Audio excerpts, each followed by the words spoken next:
Welcome back to the second session, informal plenary on HFA2 and what your ideas for the future are.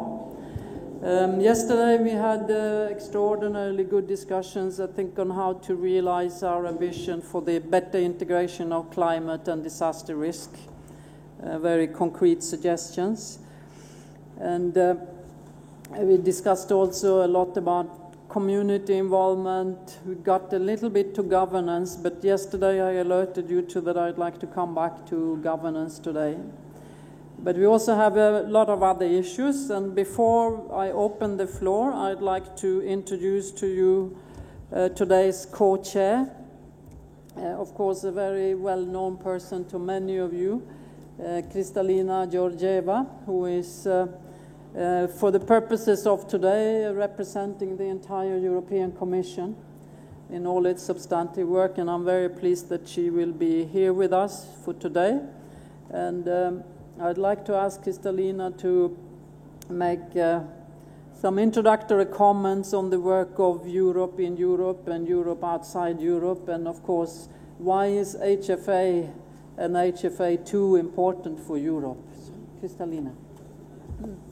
Thank you very much, Margareta. I'm very proud to be among the 1,500 Europeans that are attending the Global Platform session this couple of days. And may I first ask the Europeans in the audience to raise your hand? Not bad. Okay, so in this room we also have a very respectable attendance from Europe, and I am sure that my fellow Europeans will participate very actively in the discussion and will add to whatever I miss to say in a clear way. Let me just make 4 short points on where this process is taking us and what we can achieve moving forward together. My first point is on the importance of making the case for disaster preparedness, prevention and response on sound economic grounds, and making it so that we emphasize the risks and highlight the victims, but also show the opportunities and who can be the victors, who can be those who bring benefits to society and to themselves. In Europe, in the recent years, we have done quite a lot of work on the economics of disaster prevention and disaster response. And if I may add, we have been encouraged to do even more because of the tough economic times we are going through. 5 years of crisis in Europe with still some to go. Frame the minds of all of us on the necessity to work together more efficiently and deliver at a lower cost, higher benefits to our citizens. I'm sure that everybody in this room knows it, but I would repeat it. €1 invested in prevention, 4 to 7 euros in damages reduced.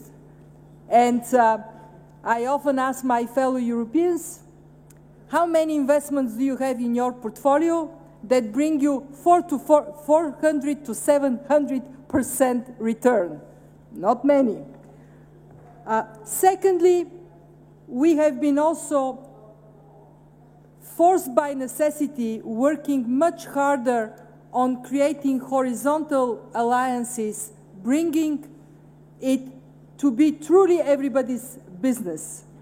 And in this sense, we in the Commission have created very fruitful cooperation across portfolios with other commissioners that play as important or even more important role than me, the Commissioner for Disaster Response, in making sure Europe is stronger in the face of more frequent and more devastating disasters.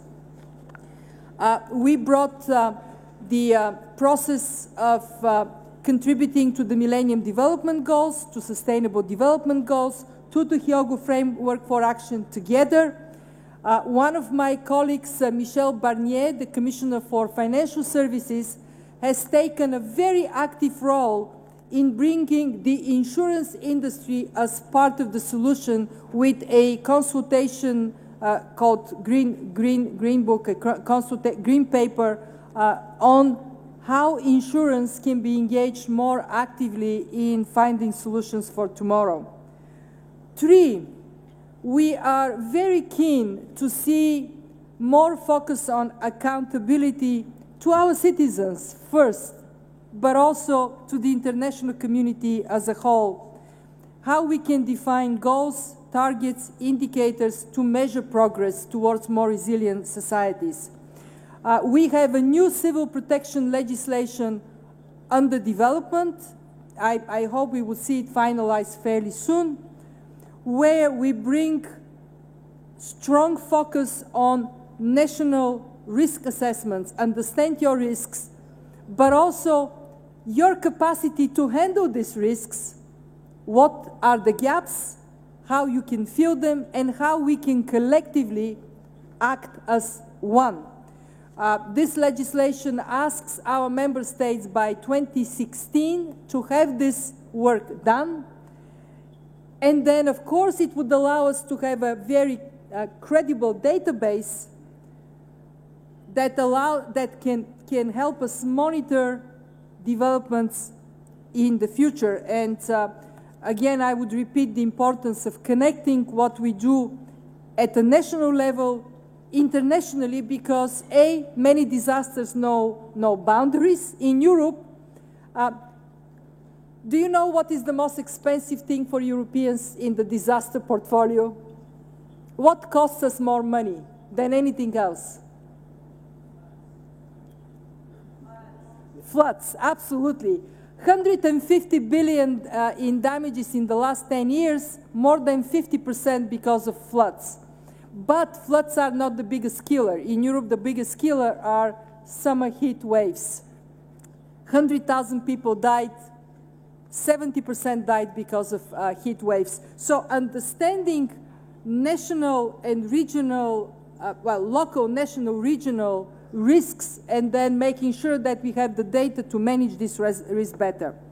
And fourth, last but not least, we absolutely have to collectively increase our capability to identify trends and have scenarios, be able to think of the unthinkable and be prepared for that. And here science is paramount.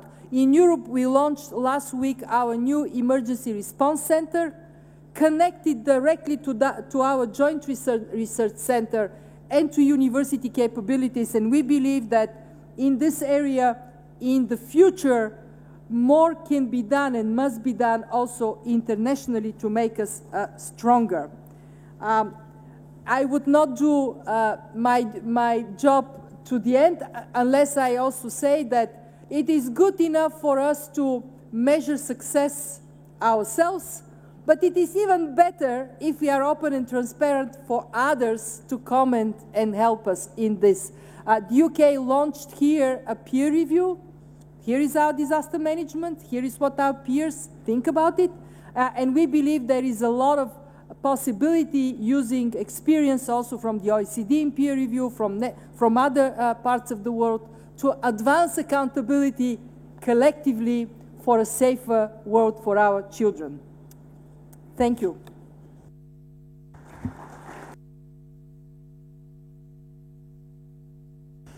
Thank you very much, Kristalina. Clearly appreciated. As you know, this is a forum where we welcome all kinds of ideas, but I think today you probably come inspired talking a lot about the human face of disaster risk reduction, You've had a lot of sessions today around communities in different ways, women, children, young people, heritage. We had this spillover question from yesterday on the institutional setup. How do you effectively manage not only disaster risk reduction and resilience, but how do you effectively manage the relationship between the local and the center, or the local and the national and regional? I see there have been a few sessions on financing instruments today. I think I mentioned to you that we do have a serious group of insurance industry representatives here today, and I hope you will have some interesting questions for them. I will eventually ask them to take the floor. But first, I'd just like to open up and see on which of these agendas one of you would like to start. Please. Soy Gloria O'Kelly, vengo del continente de la esperanza de América. Soy diputada del Parlamento Centroamericano y hasta este mes presidenta o presidenta de la Asamblea de Diputados del Parlamento Europeo y de América Latina.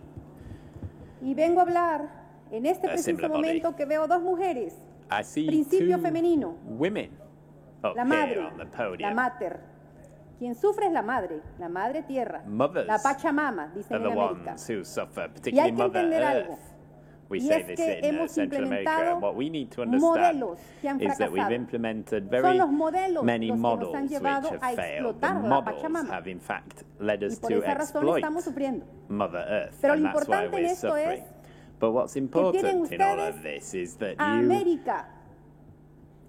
La crisis europea debe saber que cuenta con América, con una América que todavía tiene recursos, que todavía cuenta con la fraternidad de hermanos y de hermanas, y por supuesto que todavía cuenta hasta este momento con acuerdos de asociación que va a llevar a cabo con empresas transnacionales, que hay que tener mucho cuidado, porque están llegando a esa América que vengo a ofrecer las minerías a cielo abierto y están dañando mucho nuestros territorios. Se están quedando también con nuestras cuencas de agua y están agarrando de una manera inmisericordia nuestros recursos. Esos recursos que le van a servir a África, a Asia, a Europa y al resto del planeta, porque es el mismo planeta. Y a eso vengo, a decirles que es necesario, como parlamentaria que me encuentro aquí junto a otros hombres y mujeres, que revisemos un poco la legislación para que no lleguen esas empresas transnacionales que no respetan y que lo único que buscan es el lucro sin darse cuenta que dañan a la Pachamama. Quiero también finalmente decirles que llegó el momento en que hablemos con la verdad. Y hay muchos desastres naturales, pero también hay desastres causados por el ser humano. Y también hay desastres causados por la guerra, por las invasiones en nombre de la democracia. Y que debemos tener mucho cuidado, porque de ahí están saliendo los niños y las niñas agredidas y agredidos, las mujeres agredidas, las personas vulnerables agredidas. Tengamos mucho cuidado, porque no solamente es la Pachamama la que está nuevamente pidiendo cuentas por lo que hemos hecho, sino que también una mentalidad armamentista que está ocasionando muchos problemas a nuestros territorios. Abrazo entonces a la madre de África, a la madre de Asia, a la madre de América, a la madre de Europa, a las madres de todo este planeta. Muchas gracias. Thank you very much. A message from Americas to Mother Earth and all of us who feel responsible to manage it. Good. Did that start us off on a good space? Yes, please. Yes, I would just like to share something going on in the Philippines. There's a very close collaboration between parliamentarians and the executive branch of government by doing workshops coming from representatives from different political parties, as well as that of the executive branch, informal meetings which led to the legislators, together with some members of the executive branch, passing a resolution. We call it the Incheon Resolution, and for which we submitted to our President, President Aquino. And President Aquino has responded. And looking at the more vulnerable sectors of our society, the poor, there is an ongoing conditional cash transfer program in the Philippines using the National Household Targeting System to identify the poorest of the poor. And the government will cover 5.8 million households. We now have covered 4.9. And part of the condition is DRR. We're on our 4th month. This is something that we're closely looking into on how we can possibly sustain and transform the kind of mindset that we have currently in the Philippines beyond 2015. This is something that we are very excited about. Probably it's in the 3rd and the 4th month. And it's imperative for us to be able to successfully, hopefully, implement this particular program, going down on the household level as we prepare our people and trying to change the way they think of coming from a response mode to a proactive stance in looking at everything for us to be able to build a resilient community. And in the last election, we just had our election last Monday. We all have a fresh mandate. And the president has used a disaster as a major political issue in unseating one of the longest-serving city mayors, one of the more powerful city mayors in the Philippines, coming from one of the biggest cities in the Philippines, by making a disaster that occurred in his city and unseating that mayor. And that mayor has finally been unseated. So probably one of the lessons is making a disaster a political issue in an electoral exercise. Good. Thank you very much. There's also a clear message there about how to actually use ongoing program for poverty reduction as an instrument for strengthening people's resilience. Marcus. Yeah, thank you, Margareta. Marcus Oxley from the Global Network Civil Society Organisations for Disaster Reduction. I just want to share a few thoughts with you on the Hyogo Framework Mark II. And this is not a Global Network position, but this is somebody who is privileged enough to have a position where I can travel around the world and talk to a lot of affected communities, a lot of civil society organisations. And what strikes me is that, you know, as we all know, the losses are increasing, and particularly for the poor, low-income, marginalised groups that are most at risk. And we also know that the environment at the local level it's very complex. It's always a multiple risk environment. It's never just the natural hazard. It's always man-made issues. There's political risk. There's environmental risk, social risk, economic risk, and so it's very complex. It's very unpredictable, and it's very fast changing. So the challenge is, you know, how do we design frameworks to deal with that? And I believe really that's where this term people's resilience comes in, or community levels resilience. And I like the phrase a people resilient planet that you've picked for one of the core titles of the conference. And to me, the starting point really is to understand what the principles are that underpin people's resiliency. What are the principles of community resilience? And so what I'm advocating for, what I'm suggesting, is that really what we should have is a principles-based framework.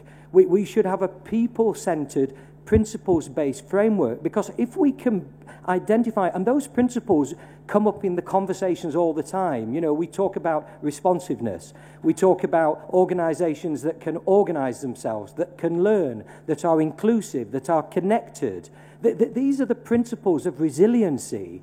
And what we need is a framework which champions these principles and embeds them into our social systems, our economic systems, our political governance systems, our environmental systems. Because if we do that, essentially what we do is we start to redefine what our development paths are. And what we've really got to get to grips with is how do we address the underlying causes that are creating the vulnerability and exposure in the first place.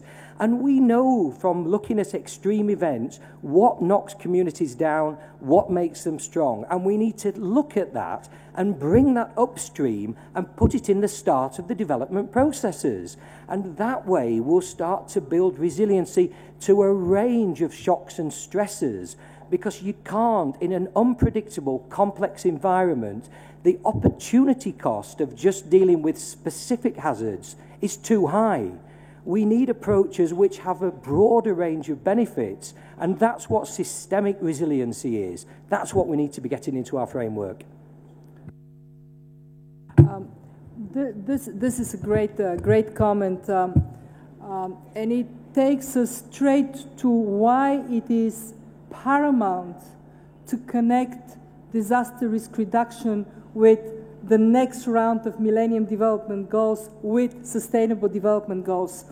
Because the poor, most vulnerable people not only are most severely impacted when a disaster hits, 80% of the victims from the 20% most vulnerable, but they have least capacity to recover.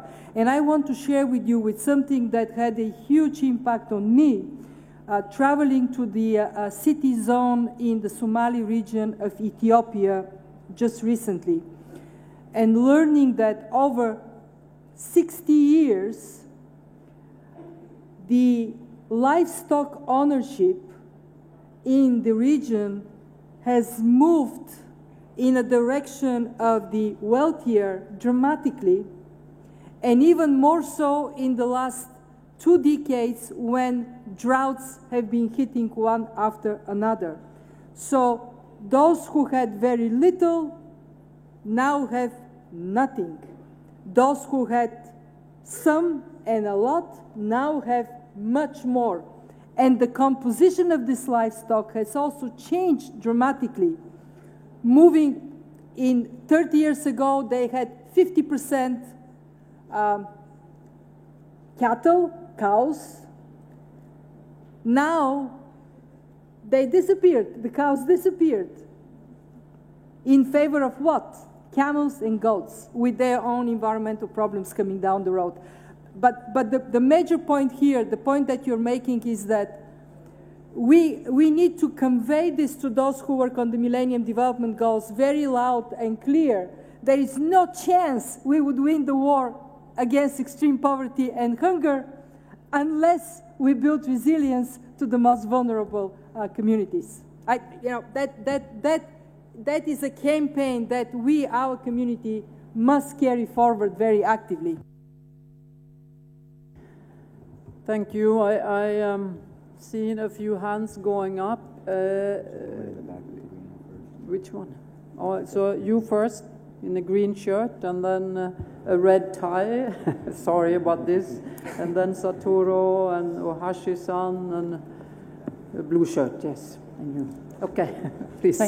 Thank you. I think there's a recognition that collectively we've made a lot of progress in addressing disaster risk. But we also know that risks and losses are rising, and a step change, rather than iterative change or business as usual, is what's required to make communities more resilient. So this is a critical moment for taking disaster risk reduction forwards.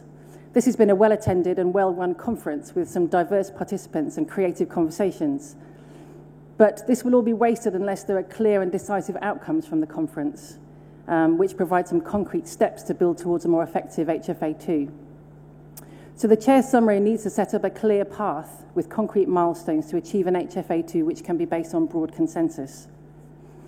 I think there's probably a high level of convergence around some key issues that need to be included in HFA2. So in the Chair's summary, perhaps need to include a commitment to reduce all disaster risk, particularly extensive risk. Lots of people have already mentioned that. Secondly, a commitment to prioritise the poorest, the most vulnerable and the marginalised people, because it's these communities in developing countries that have reported the highest growth in disaster losses since 2005, according to views from the front line.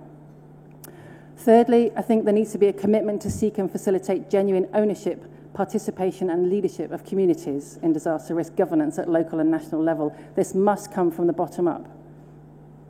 But also there needs to be pressure at the political level. So fourthly, I think we need targets and indicators in order to increase accountability at that level. And if we're going to have targets and indicators, then that needs to come with national loss databases to see if those targets are going to be met, and also to inform and support stronger investment in disaster risk reduction. And finally, I think we need a commitment to work more holistically at the national level, integrating DRR across sectors in governments, whether that's urban planning, agriculture, and so on, and also mainstreaming with climate change and other risks. And I absolutely agree that the Millennium Development Goals is a key target in terms of our collective effort, and we need to make sure that DRR, or disaster risk, is a core focus of the goals. And finally, I think it would also be interesting to explore this link between human rights and disaster risk reduction.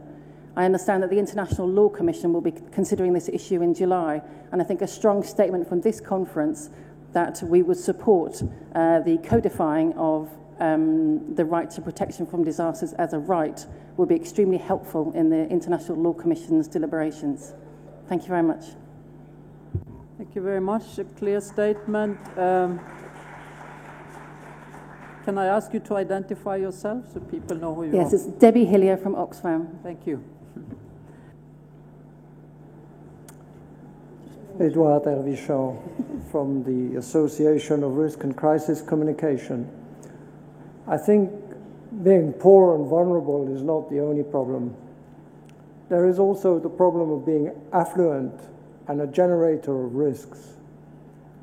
And to constantly speak about poor and vulnerable is making us neglect the affluent and generators of risk. Thank you very much. Yes, and I think this is also the issue with the SDGs. How can the world actually be relevant if it's not a common responsibility? So affluence as a driver of new risk is a significant proportion of future risk. Satoru. Thank you. In relation to the issue of linking Sustainable Development Goal and DRR, and we have been talking on this topic since 2005, and during the discussions, I have felt that we need more concrete evidence that there is such evidence. And for the last 6 months, I have chaired a committee in JICA trying to demonstrate the evidence. And we have come up with an econometric model to demonstrate that without disaster risk reduction, there would be poverty and instability in the society, which brings inequality in the economic development by showing the Lorentz curve and the Gini coefficient. So now we have developed this tool, and I would like to encourage interest parties to visit our JICA booth, where there is this model showing the econometrics of disaster risk reduction and sustainable development. Thank you. Thank you very much. Ohashi-san. Hi, thank you very much for giving this chance. My name is Ohashi from Japan, and I am the chairperson of JANIC, which is the largest NGO network in Japan. At this time, I have a very simple question. Actually, I came here to this GBDRR wishing that our bitter and severe experience in Fukushima after the March 11 earthquake and the nuclear plant explosion should be well shared with the global community. As you may know, more new nuclear power stations will be operated around the globe, besides existing over 400 reactors. So there will be more unfortunate chances that more people will unfortunately face the Fukushima-type disaster in the future. Prior to the Fukushima, we in Japan were not at all prepared for this kind of problem. Hence, people in Japan, especially in Fukushima, have had to face a lot of serious problems, and some of which are still ongoing. We strongly believe that those problems might be lessened or prevented if we are well prepared with proper knowledge. Given that nuclear safety was mentioned in the chair's summary from 2011 Global Platform, technological disaster is well covered in the current scope of HFA. So here, I would like to know how the global community will learn from the Fukushima experience to prepare ourselves for the next similar incident. Am I right to understand that the present and future discussion toward 2015 and onward will also cover the experience of the March 11, 2011 aspect and the experience of Fukushima, or not? We Japanese CSO are very glad and welcome that the Third World Conference of Disaster Reduction will be held in Sendai, in Sendai City in the 2015. As Sendai is very close to Fukushima, we hope and we also arrange some of you will visit Fukushima at that time to see our experience. Thank you very much. Thank you for bringing up what has been, at least in my lifetime, the most dramatic disaster to see. In Europe, it has had a major impact on how we look at nuclear energy. After Fukushima, we initiated stress tests for all our nuclear power plants and for projects that are being considered. And the completion of these stress tests, unfortunately, has shown that there is a lot that we have to do to improve safety of our nuclear facilities in Europe.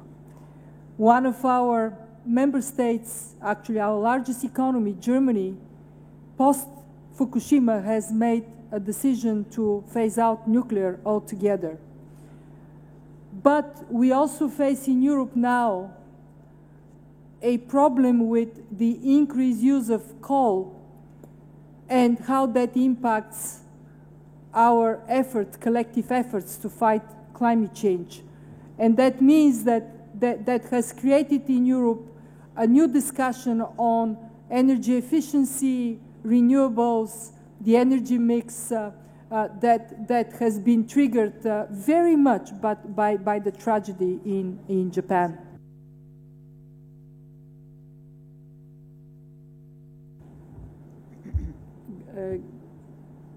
I'd like to come back to the Japanese specific experience a little bit later. I'll allow a few more people because there are some very specific perspectives from community recovery there that also deals with the fear factor, which I think is one of the messages that maybe you should convey to this audience. The gentleman down there, yes? And then who? Then we have on the side here. Thank you, Madam Chair. My name is Philip Gibson, and I'm from New Zealand. I think there's been some exceptionally rich observations made both yesterday and today, and I took the opportunity last night of rereading the synthesis report. And I must say, I think we've reinforced some of the excellent work that was reproduced in that report. What I'd like to do now, given that so many rich ideas have already been put forward, is to try to draw together, just from a practical point of view, some of the key points that New Zealand would like to see reflected in Hyogo, as somebody referred to it before, Mark II. Point number one, the fundamental importance of good science. Point number two, risk-informed decision-making. And we'd like to see the HFA address data sharing, and we'd like to see it make it the heart of disaster risk reduction. My next point, and I realise this is probably shorthand and I'm distilling an awful lot just into one relatively short sentence, but a greater awareness of disaster risk reduction as a development issue. My next point is the importance of the greater integration of climate change adaptation and disaster risk reduction. Friends and colleagues from the South Pacific spoke around this very persuasively yesterday, and I'd mention again and reinforce the Pacific Roadmap that they outlined at the time. I think a very important theme that has been addressed over the last couple of days, not only in this particular room but elsewhere, is the need for a stronger role for the private sector. I must say in this context that I think, and I suppose prompted in this by the fact that two Japanese colleagues have just spoken, there's so much in business modelling that we've learnt in recent years from Japan. I'm thinking of just-in-time delivery, I'm thinking of the business models of Toyota and the other large Japanese corporation, and the exciting evolution of business modelling out of Japan, particularly in the 50s, 60s, 70s and 80s. And it seems to me that risk reduction in the Japanese business model could well be an area where, again, Japan could provide very significant leadership for us. My next main point is we'd like to see in Mark II recognition that cumulative events can have a much greater impact than one-off catastrophic events. And this very much reflects our experience in working with our friends in the South Pacific. I guess picking up that particular context, we would very much like to see in Mark II reduced or streamlined commitments for countries. At present, governments are expected to report every second year against HFA commitments. I know from our own experience, and we're a relatively well-resourced country, it can be a big commitment of time and effort, and I think there would be an important return in an HFA process that reduces the burden, particularly for small developing countries. My final point follows from that and also picks up an observation made in another meeting by, I think, somebody from the UK, at least somebody who spoke English as a first language, who was worried at times about the complexity of language used. And I think if the new HFA is going to be relevant, it needs to be easily absorbed. And so it needs to be expressed as simply as possible whilst adequately representing all the realities and all the deep thinking behind it. There was a phrase from Shakespeare which went something to the effect that brevity is the soul of wit.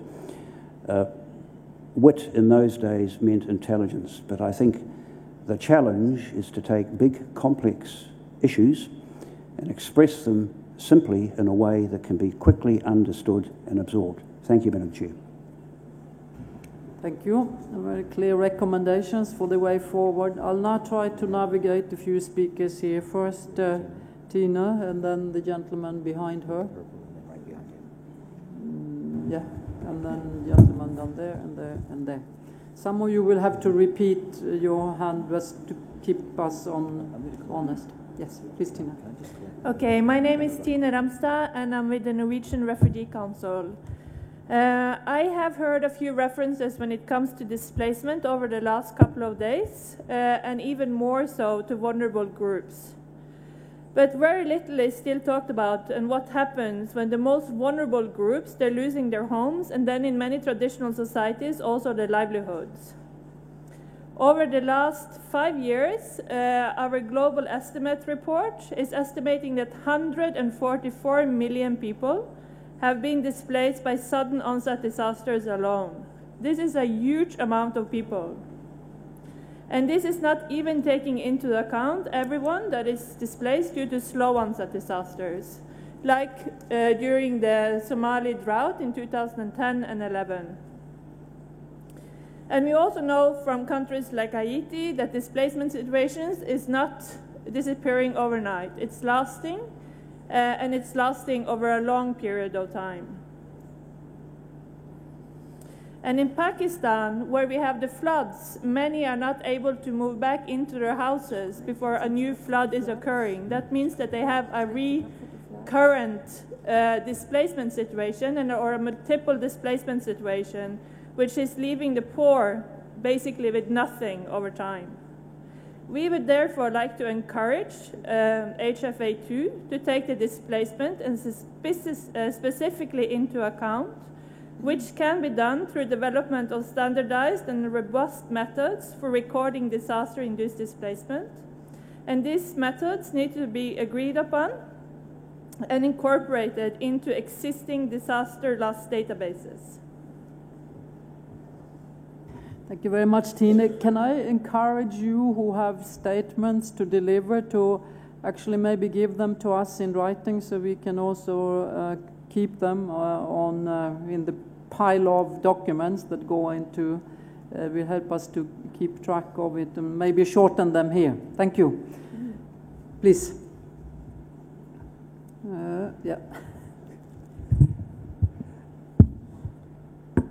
Thank you very much. My name is Faisal Jalal from Indonesia, from the Indonesian National Platform for Disaster Risk Reduction. What I would like to mention here is that, as you're aware, Indonesia is following really what we call with the HFA.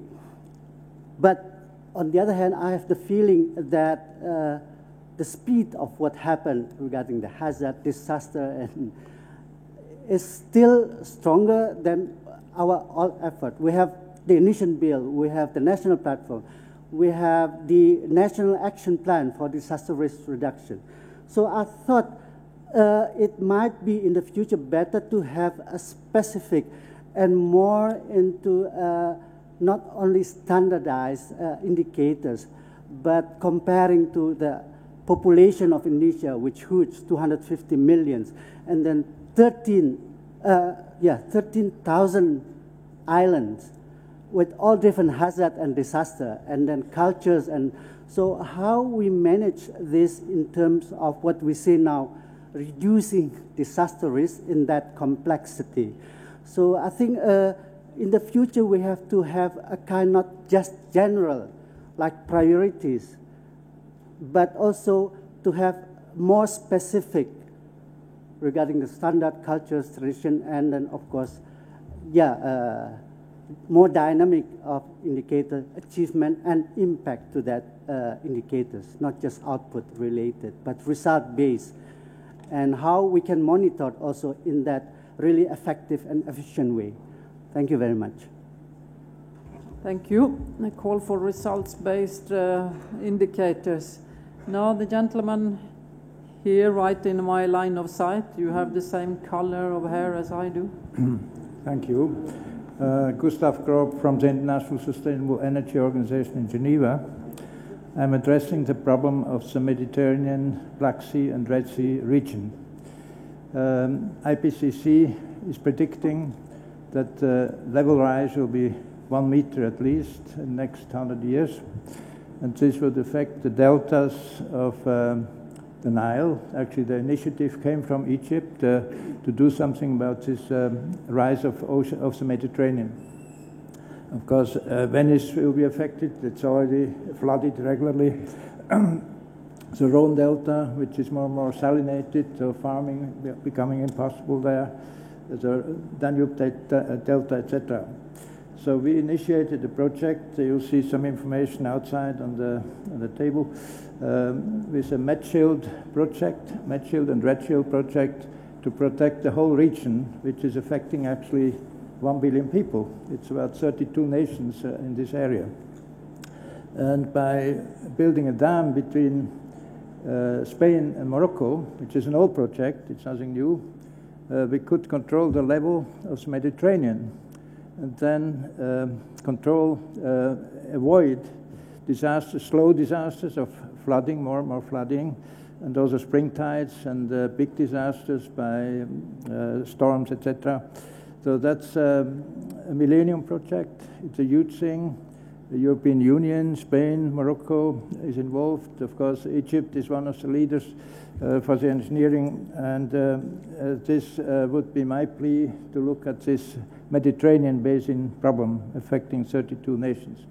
So there's some information outside, and there's a website called medshield.com, medshield.com, where you find plenty of information how to do this project, which is a multi-billion project, but it's a Millennium Project for protecting this whole region for the next 1,000 years. Thank you.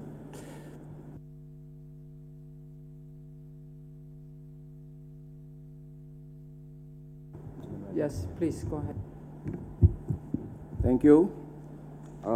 My name is A.M. Jinadu from Center for Disaster Risk Management and Development Studies, Nigeria. First, I would like to commend the efforts of the UNISDR in pushing the HFA agenda forward. Of course, we realize that statistics coming from many parts of the world, most especially the less developing countries, shows that as at now, there is still a very low progress in terms of implementation of the HFA. And the question that one I want to ask is that, why will this be just if you have just about 2 years to the close of the time frame for the implementation of the HFA? I think the answer that might come forward is that I begin to see a kind of a difference between political interest and will in the implementation of a HFA and real political commitment. If you look at the less development countries, you see that a lot of countries are willing, they are showing a kind of interest in the implementation, but the real commitment is are really low. So I think an agenda for us for HFA2 will be how to secure real political commitment rather than just showing interest. By real political commitment, I mean for countries to be ready to make investment in DRR institutions, DRR education, investment in practical DRR projects. I think this is a direction that we need to focus in HFA2. Thank you. Thank you very much. I think that's probably a strongly shared view by many, that the gaps in political commitments. Now at least I have a few names here, so those of you who have given your names unfortunately have an advantage here. Yasmin Lari from Pakistan. Where are you, Yasmin? Can you show your hand? Ah, there, yes. Please go ahead.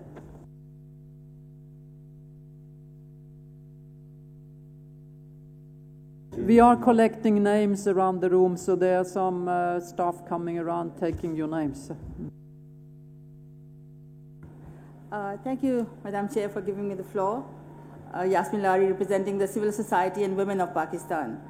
Let me compliment you for holding these informal plenaries, which gives a chance for all voices to be heard. Yesterday afternoon, there was mention of lessons learned, and coming from a country where disasters seem to have become the norm, I would urge our decision makers and implementers to consider the impact of reconstruction on climate change. In their zeal to provide industrialized solutions, prefabricated schools, burnt brick, concrete and steel shelters that result in excessive carbon emissions, overlooking inspiration from sustainable low carbon footprint vernacular heritage that all countries, however poor, have in abundance. I would like to make a strong case for vernacular heritage and technically sound DRR-driven non-engineered structures, as I did in the panel this morning on heritage and resilience. If you wish to reach out to 800,000 families that are currently shelterless in Sindh in Pakistan, the continuity of traditions, ancient wisdom, and intangible heritage must be nurtured. If you would like to break the cycle of dependency, it is this inner strength and, among other steps, the promotion of local women's livelihood that would lead to self-reliance and resilience. I would strongly recommend enforcement of carbon impact statement and heritage compatibility statement for all post-disaster strategies, as well as allocations for research into vernacular heritage and DRR-compliant non-engineered structures in each country. A strong message from this conference is of inclusivity and reliance on communities. Having worked with post-disaster communities since 2005, I believe what is urgently required is to define a strong role for women in the DRR process. Due to enormous social deficits in thousands of flood-affected villages in Pakistan, we need help to provide technical training to an army of barefoot women entrepreneurs from within communities to ensure DRR compliance in building safer structures and imparting a host of income-generating skills which they could market on their doorstep, however impoverished the community may be. My plea to you is to help bring back dignity and respect to the victims of disaster, help them become self-sufficient so that there is no longer a requirement for the begging bowl. Thank you very much. Thank you very much, Yasmin. I'd now like to invite Taito Vaino. You have the microphone. Yes, please, go ahead. Yes, thank you for giving the floor to Finland. My name is Taito Vainio, and I'm from Finnish Ministry of the Interior. I'm also representing focal point, national platform of Finland. In terms of the key elements to be included in the HFA2, we would like to raise three different sets of issues. First of all, DRR action required at the national level. Secondly, action to be taken through international development, cooperation and development planning. And thirdly, changes required in the HFA reporting. Based on the lessons learned from our experience from the HFA implementation, the national level action should be always based on a comprehensive risk assessment. This assessment should consider both the scientific information and the local knowledge and experiences. The assessment needs to take into account the likely impact of climate change and the required adaptation measures, and consider the other significant risks affecting the country in a short and medium term. In order to be effective, the national DRR plan based on the risk assessment has to be holistic and multi-sectoral. Ideally, the planning process should involve all the main actors, including the relevant ministries, regional and local governments, non-governmental organizations, private sector, academia, and even individuals. The plan would need to cover actions related to prevention and preparedness, early warning, response, and recovery, and indicate the kind of improvements required in the national legislation in terms of technical solutions and in information sharing and awareness raising. The plan should naturally have a budget and be linked to resource allocation process.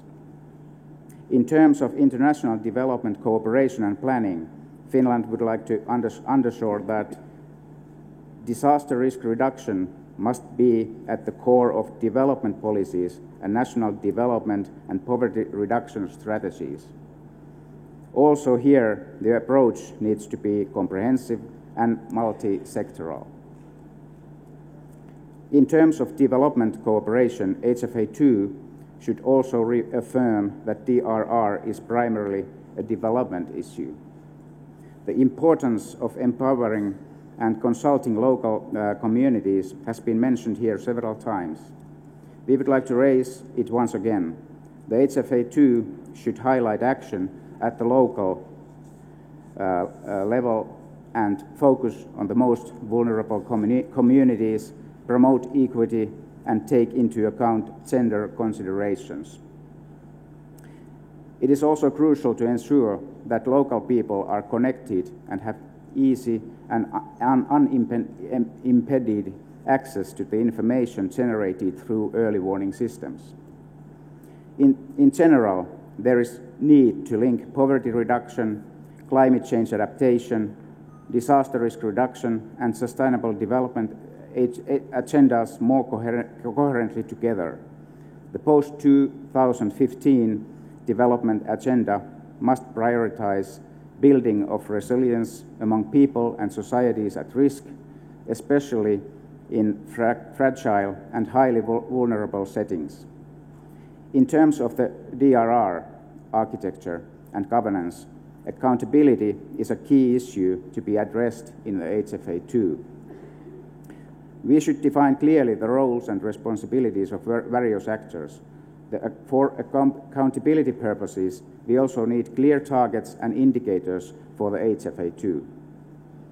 In addition to bilateral and regional cooperation, there is a need to raise the DRR matters also in the governing bodies of relevant multilateral institutions more systematically. Fostering and enabling environment for private sector investments and partnerships among public and private stakeholders is essential for sustainable DRR efforts. In relation to reporting on the HFA, we believe that the current reporting is not clear enough. The reporting should follow the 4 areas of activity as mentioned previously, namely prevention and preparedness, early warning, response, and recovery, and separate past from reporting the future activities. We should also consider whether a harmonized report works for all. Should the reporting recognize that requirements are different for risk-prone countries and low-risk countries? Thank you for your attention. Thank you. I'm actually quite pleased to hear that there are several national platforms here today. I didn't hear anything from the national platforms yesterday, and I was wondering if they were missing in action, but I have been reassured today, so thank you for several of you have spoken as national platforms. Then I'd like to ask Cyril de Montgolfier, please. Thank you very much. And so I represent AXA Insurance Company, and I would like to thank you once again for having invited private actors, because at the end, we share the same ambition and we share the same priority for one very simple reason, is that our business is to manage risks, that we are long-term actors, and if we don't understand the risks, if we are not able to manage these risks, if we are not able to reduce these risks, we'll not do our business. And I think it's very important to have this kind of partnership between public actors and private actors. Just 3 examples of what we do. First, we finance research on risk. Since 2008, we have spent 100 million euro financing 367 different research programs in 27 different countries. A third of these programs, research programs, are on climate environment, and I think that it's really our job to do it. Second example, the partnership we have with CARE. That means analyzing the impact on populations based on climate changes risks, and that's something we are extremely proud to do with them. Third example, the commitments we have, and we can speak about PSI. It was a great opportunity for us to commit through this PSI, and once again to do it publicly. That means accelerating this kind of partnership between private and public actors is really something we will continue to push, because once again we have at the end the same ambition, and that's the only way to create altogether trust. If we trust each other, at the end we will succeed. If not, we will work on, I would say, bad ideas, and I think that there is a large room for doing together a lot of nice things. It's a joint effort. It's a joint effort on products, on prevention, on education. It means there is a very large area, and once again we are committed to do it with you. Good. Thank you very much, Cyril. I will ask Jonathan Abrams somewhere in the group? Are you still here, Jonathan? I am here. Yes, you are. Okay, please. Thank you very much, and once again to UNISDR for hosting another fantastic global platform. I'm Jonathan Abrahams from the World Health Organization. I'd like to start by a reflection that everything that we do in disaster risk reduction has a health outcome. If we do it well, then someone benefits. If we do it poorly, then someone health suffers. Secondly, we need to have a level of health in order to do disaster risk reduction effectively. There are some people who have not made it to the global platform because they haven't been well enough to come. I'd like to make that point, and also to suggest that these may be the first two laws of disaster risk reduction for your consideration. We've been looking at this whole issue of how we can improve the post-2015 framework for disaster risk reduction as a whole, but also to boost health outcomes. We've prepared a paper, and I will share that with the Secretariat, but just allow me to say some of the headlines from it. First, health is truly a bridge for effective disaster risk reduction. It is a shared responsibility for all of us, not just the health sector. Communities and countries have shown that by rallying around health, we can bring people together for effective action. Health is also at the core of social justice, and when we talk about risk assessment, it is often in the health sector, whether it be informal or formal, that much of the community intelligence about who is vulnerable and what resources are available can be found. So once again, please engage with the health sector and ensure that it's well supported to fulfill its role. Also, health is a prerequisite for disaster risk reduction and sustainable development. In order for us to make effective contributions to development, we need to have a level of health, as I was saying before. So we also have 10 key messages, which I won't cover in total right now because I'll share those. But some of those I would like to point to. One is that we feel there's still a need to have a substantial discussion on the principles and scope of the post-2015 framework. If we want to simplify our processes, then we need to start with the principles upon which we all agree, whether it be an all-hazards approach, a risk-based approach, being multi-sectoral or multi-jurisdictional, having a focus on community resilience and so forth, but also ensuring that social justice and humanitarian principles are central to our approach. Secondly, I'd like to point out that whilst the current HFA makes reference to saving lives, we feel that that's not really doing justice to either the social or the health burden of disaster risks. We need to move beyond saving lives or just saving lives to a discussion of injury, illness, disability, not only in the short and medium term, but also in the longer term. And how does that contribute to or detract from development outcomes, including loss of livelihoods, educational prospects, and so forth. We have heard also that there is a need to focus on community priorities, and the UN is conducting a survey currently in the context of the post-2015 development agenda, where communities, individuals have identified 3 top priorities. They are education, health, and a responsive government. And a future framework needs to reflect the key priorities and concerns of communities. We'd also like to propose that there needs to be as much an emphasis on multi-sectoral action, there also needs to be a focus on sectoral action. The work of all sectors not only contributes, but actively manages risks. And whilst we can talk about multi-sectoral action, there is a major assumption that the sectors are actually being active themselves. So sectors like health, agriculture, education need to be adequately supported. We've also seen in recent years some emerging issues in community that need to be given greater attention, and I refer to disability, ageing, and non-communicable diseases.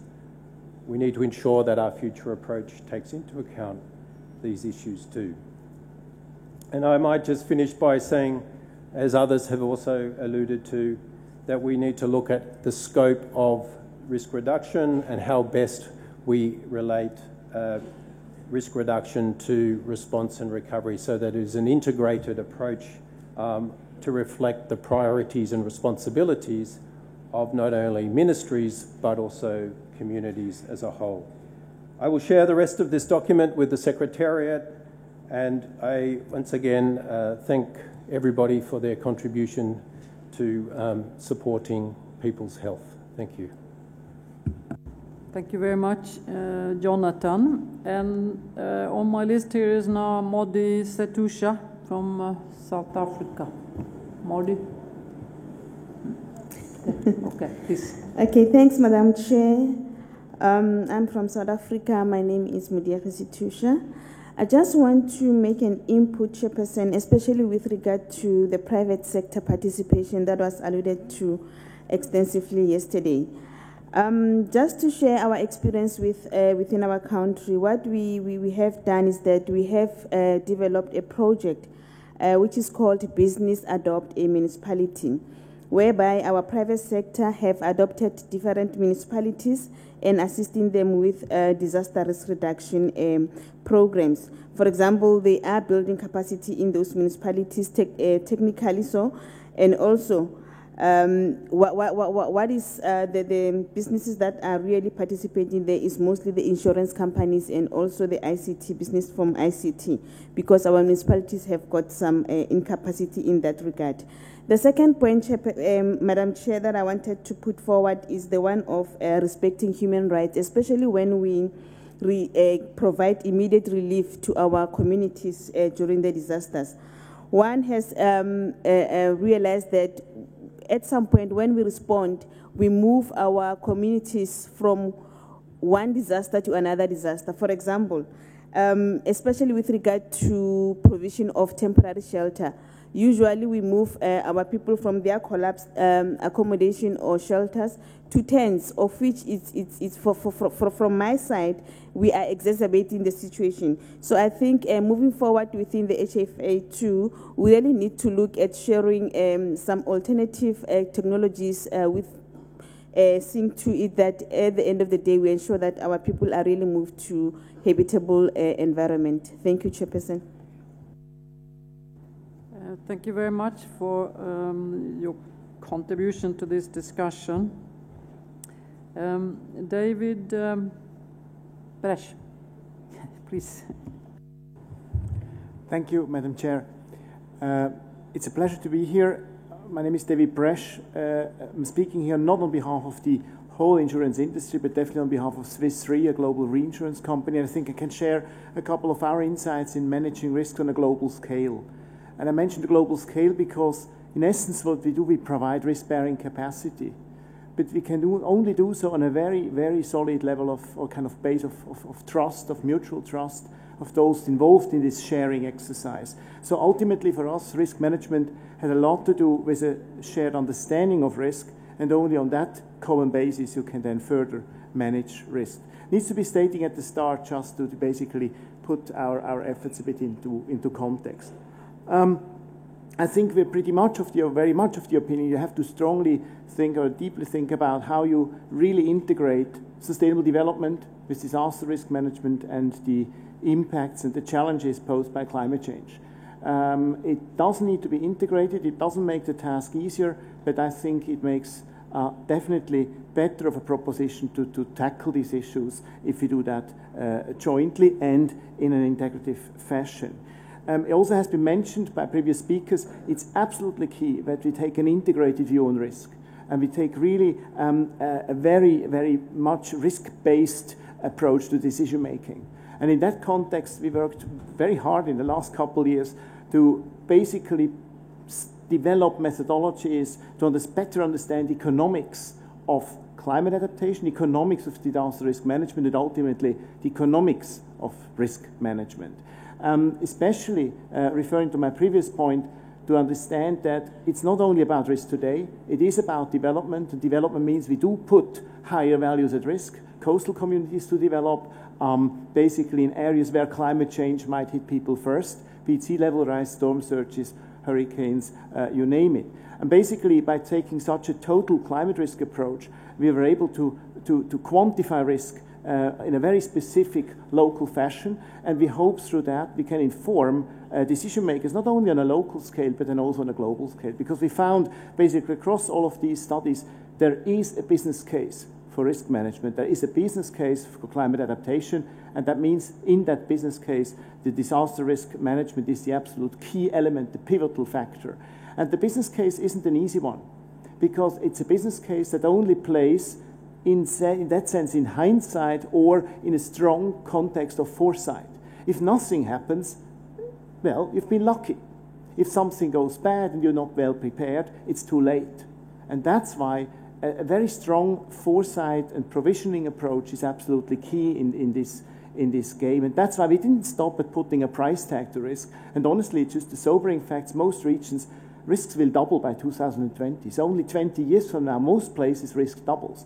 It doubles mainly because we economically develop, strongly develop, especially in exposed regions, but it also changes because climate is changing around us. And the sad fact is, it's not those most effective who have created the problem firsthand, just to state that. So basically, as I said, we didn't stop at putting a price tag on risk. It also helps us better understand how we can incentivize strong and commensurate action in a cost-effective way. And that means we learned that across the planet, in the 18 regions we looked at, and it's all kinds of sectors from agricultural to tourism to manufacturing and so on, that order of about 50 to even 60% of the risk can be cost-effectively mitigated. It means it's cheaper to invest in prevention and preparedness than to sit and wait for disasters to strike. And also interesting, and that's a bit a reference to the case presented earlier today to Jamaica, where pretty much these numbers do apply. It's about doubling the risk by 2020. It's their order of 40% that can be cost-effectively mitigated. But the key mitigating elements are reef revival, mangroves, and second, zonal and risk planning. So again, there we do learn it's really strengthening local resilience, which has the biggest role to play in strengthening the global response to this challenge. That's so much to my basically second point. And I think I'd like to conclude exactly a few remarks on resiliency. I think has been mentioned, if we are able to strengthen individual resilience, we probably add most to the solution. In fact, it's probably the most difficult task to do. On the other hand, it starts with information sharing, which enables people to take risk-commensurate decisions. And it has a bit of a critical element in it, because basically we all know we shouldn't overexploit resources, because that does reduce resiliency. So in that sense, disaster risk management does definitely couple back to very conscious sustainable development. And only if we are able to see that bigger context, we're able to provide a solution. I think to conclude here, the insurance sector is helping providing this type of transparency. We are quite well versed at modeling impacts of natural catastrophes. We do that in a transparent fashion. We publish results of these findings because we think we're not alone here. And honestly, as a private sector, we cannot deliver in isolation. We can only deliver after a very deep dialogue, and we're happy to be part of that. Thank you, David. Can you, one of the things you said is actually about the cost of risk will double by 2020. That's 6 years from now. Did you say that? That's it. Oh, 2030. I think it's 20 years from now. 20 years and from now. And it is a sobering fact. It is based, that's my only one remark of caution. If you read the details, it's 160 pages. We covered a bit the methodology and richness. It's based on assumptions about climate change impacts. So it's a scenario-based exercise, but I do think the scenarios are well discussed with a large group of individuals on the IPCC type of science. So I think it's a valid contribution, but by no means it's a prediction. It's only a projection. can I just take that one step further to that part of the world which is not insured, and particularly not, we had this discussion today at lunch with the group 50 mayors and local governments around the world. Local governments usually do not have insurance. So what perspective do you see in actually downscaling some of these ideas? And the type of things you talked about for Jamaica are very effective instruments. How close are we to make this a business case for you, but also a business case for local governments? Honestly, our business case come pretty last in the row, and that's why we're probably quite a credible partner in that dialogue.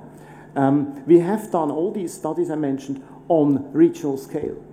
Because if you look at NAPAs, for example, in the climate context, they're normally not specific enough, not to criticize them, but to really forge action on a very specific local level. They're not yet specific enough. So we normally really looked at the city scale, sometimes a smaller region, and often in those areas we really found ways to identify cost-effective actions.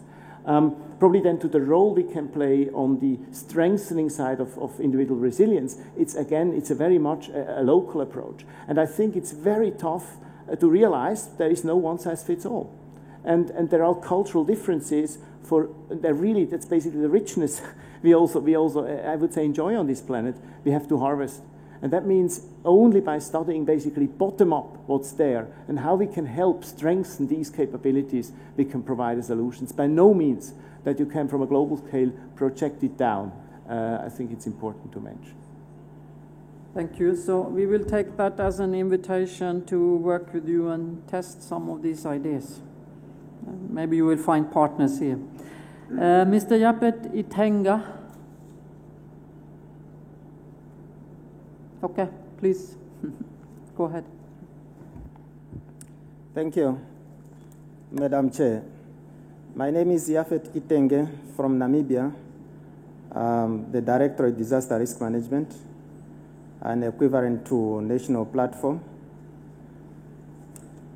I would like to start my intervention by saying that it has been said and repeated several times that DRR is everybody's business. It has also been mentioned that solutions to all these problems lies with different sectors, either locally or internationally. Internationally here, I'm referring to, for example, to the institutions like the United Nations.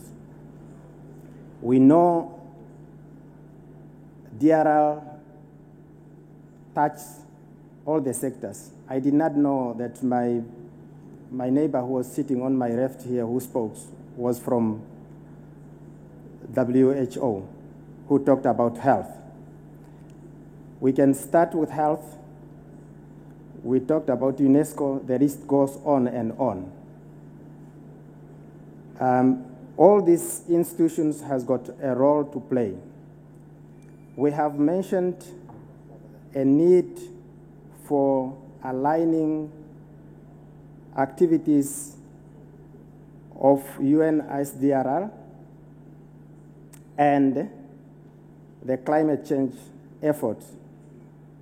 Personally, I would like to suggest that probably, Madam Chair, you might consider, if this does not exist, a working group of spearheaded by your office, working with all these institutions we have mentioned here, Climate Change Secretariat or whatever offices, which will be able to help us as nations to come up with realistic targets. Because I can see if we go along these discussions, we bring up good ideas, but at the end of the day, our achievements will be minimal. Just use an example of HFA 2005-2015, how much achievement has been done? Many nations are still reporting. We are in the process of setting up our national platforms. We are in the process of coming up with our national policies, legislations, and so on and so on. The list goes on. The question is, are our priorities correct? Were they properly set? Probably yes or no. But I believe the expertise is here. Therefore, I personally propose that probably that working group of the United Nations body will really help us to consolidate some of these good ideas and help us to come up with realistic and achievable targets. I thank you. Good, thank you very much. A concrete proposal. Yes? Go.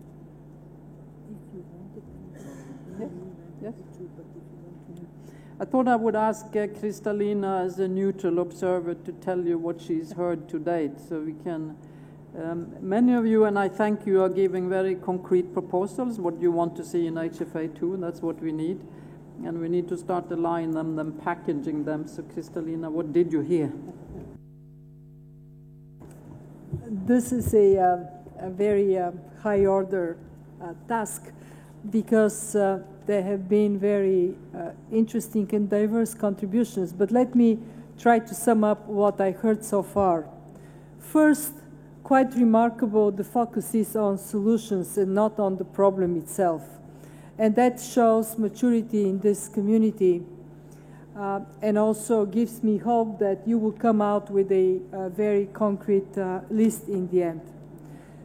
Second, in these solutions, what is remarkable is that there are very clear blocks that different contributions have identified.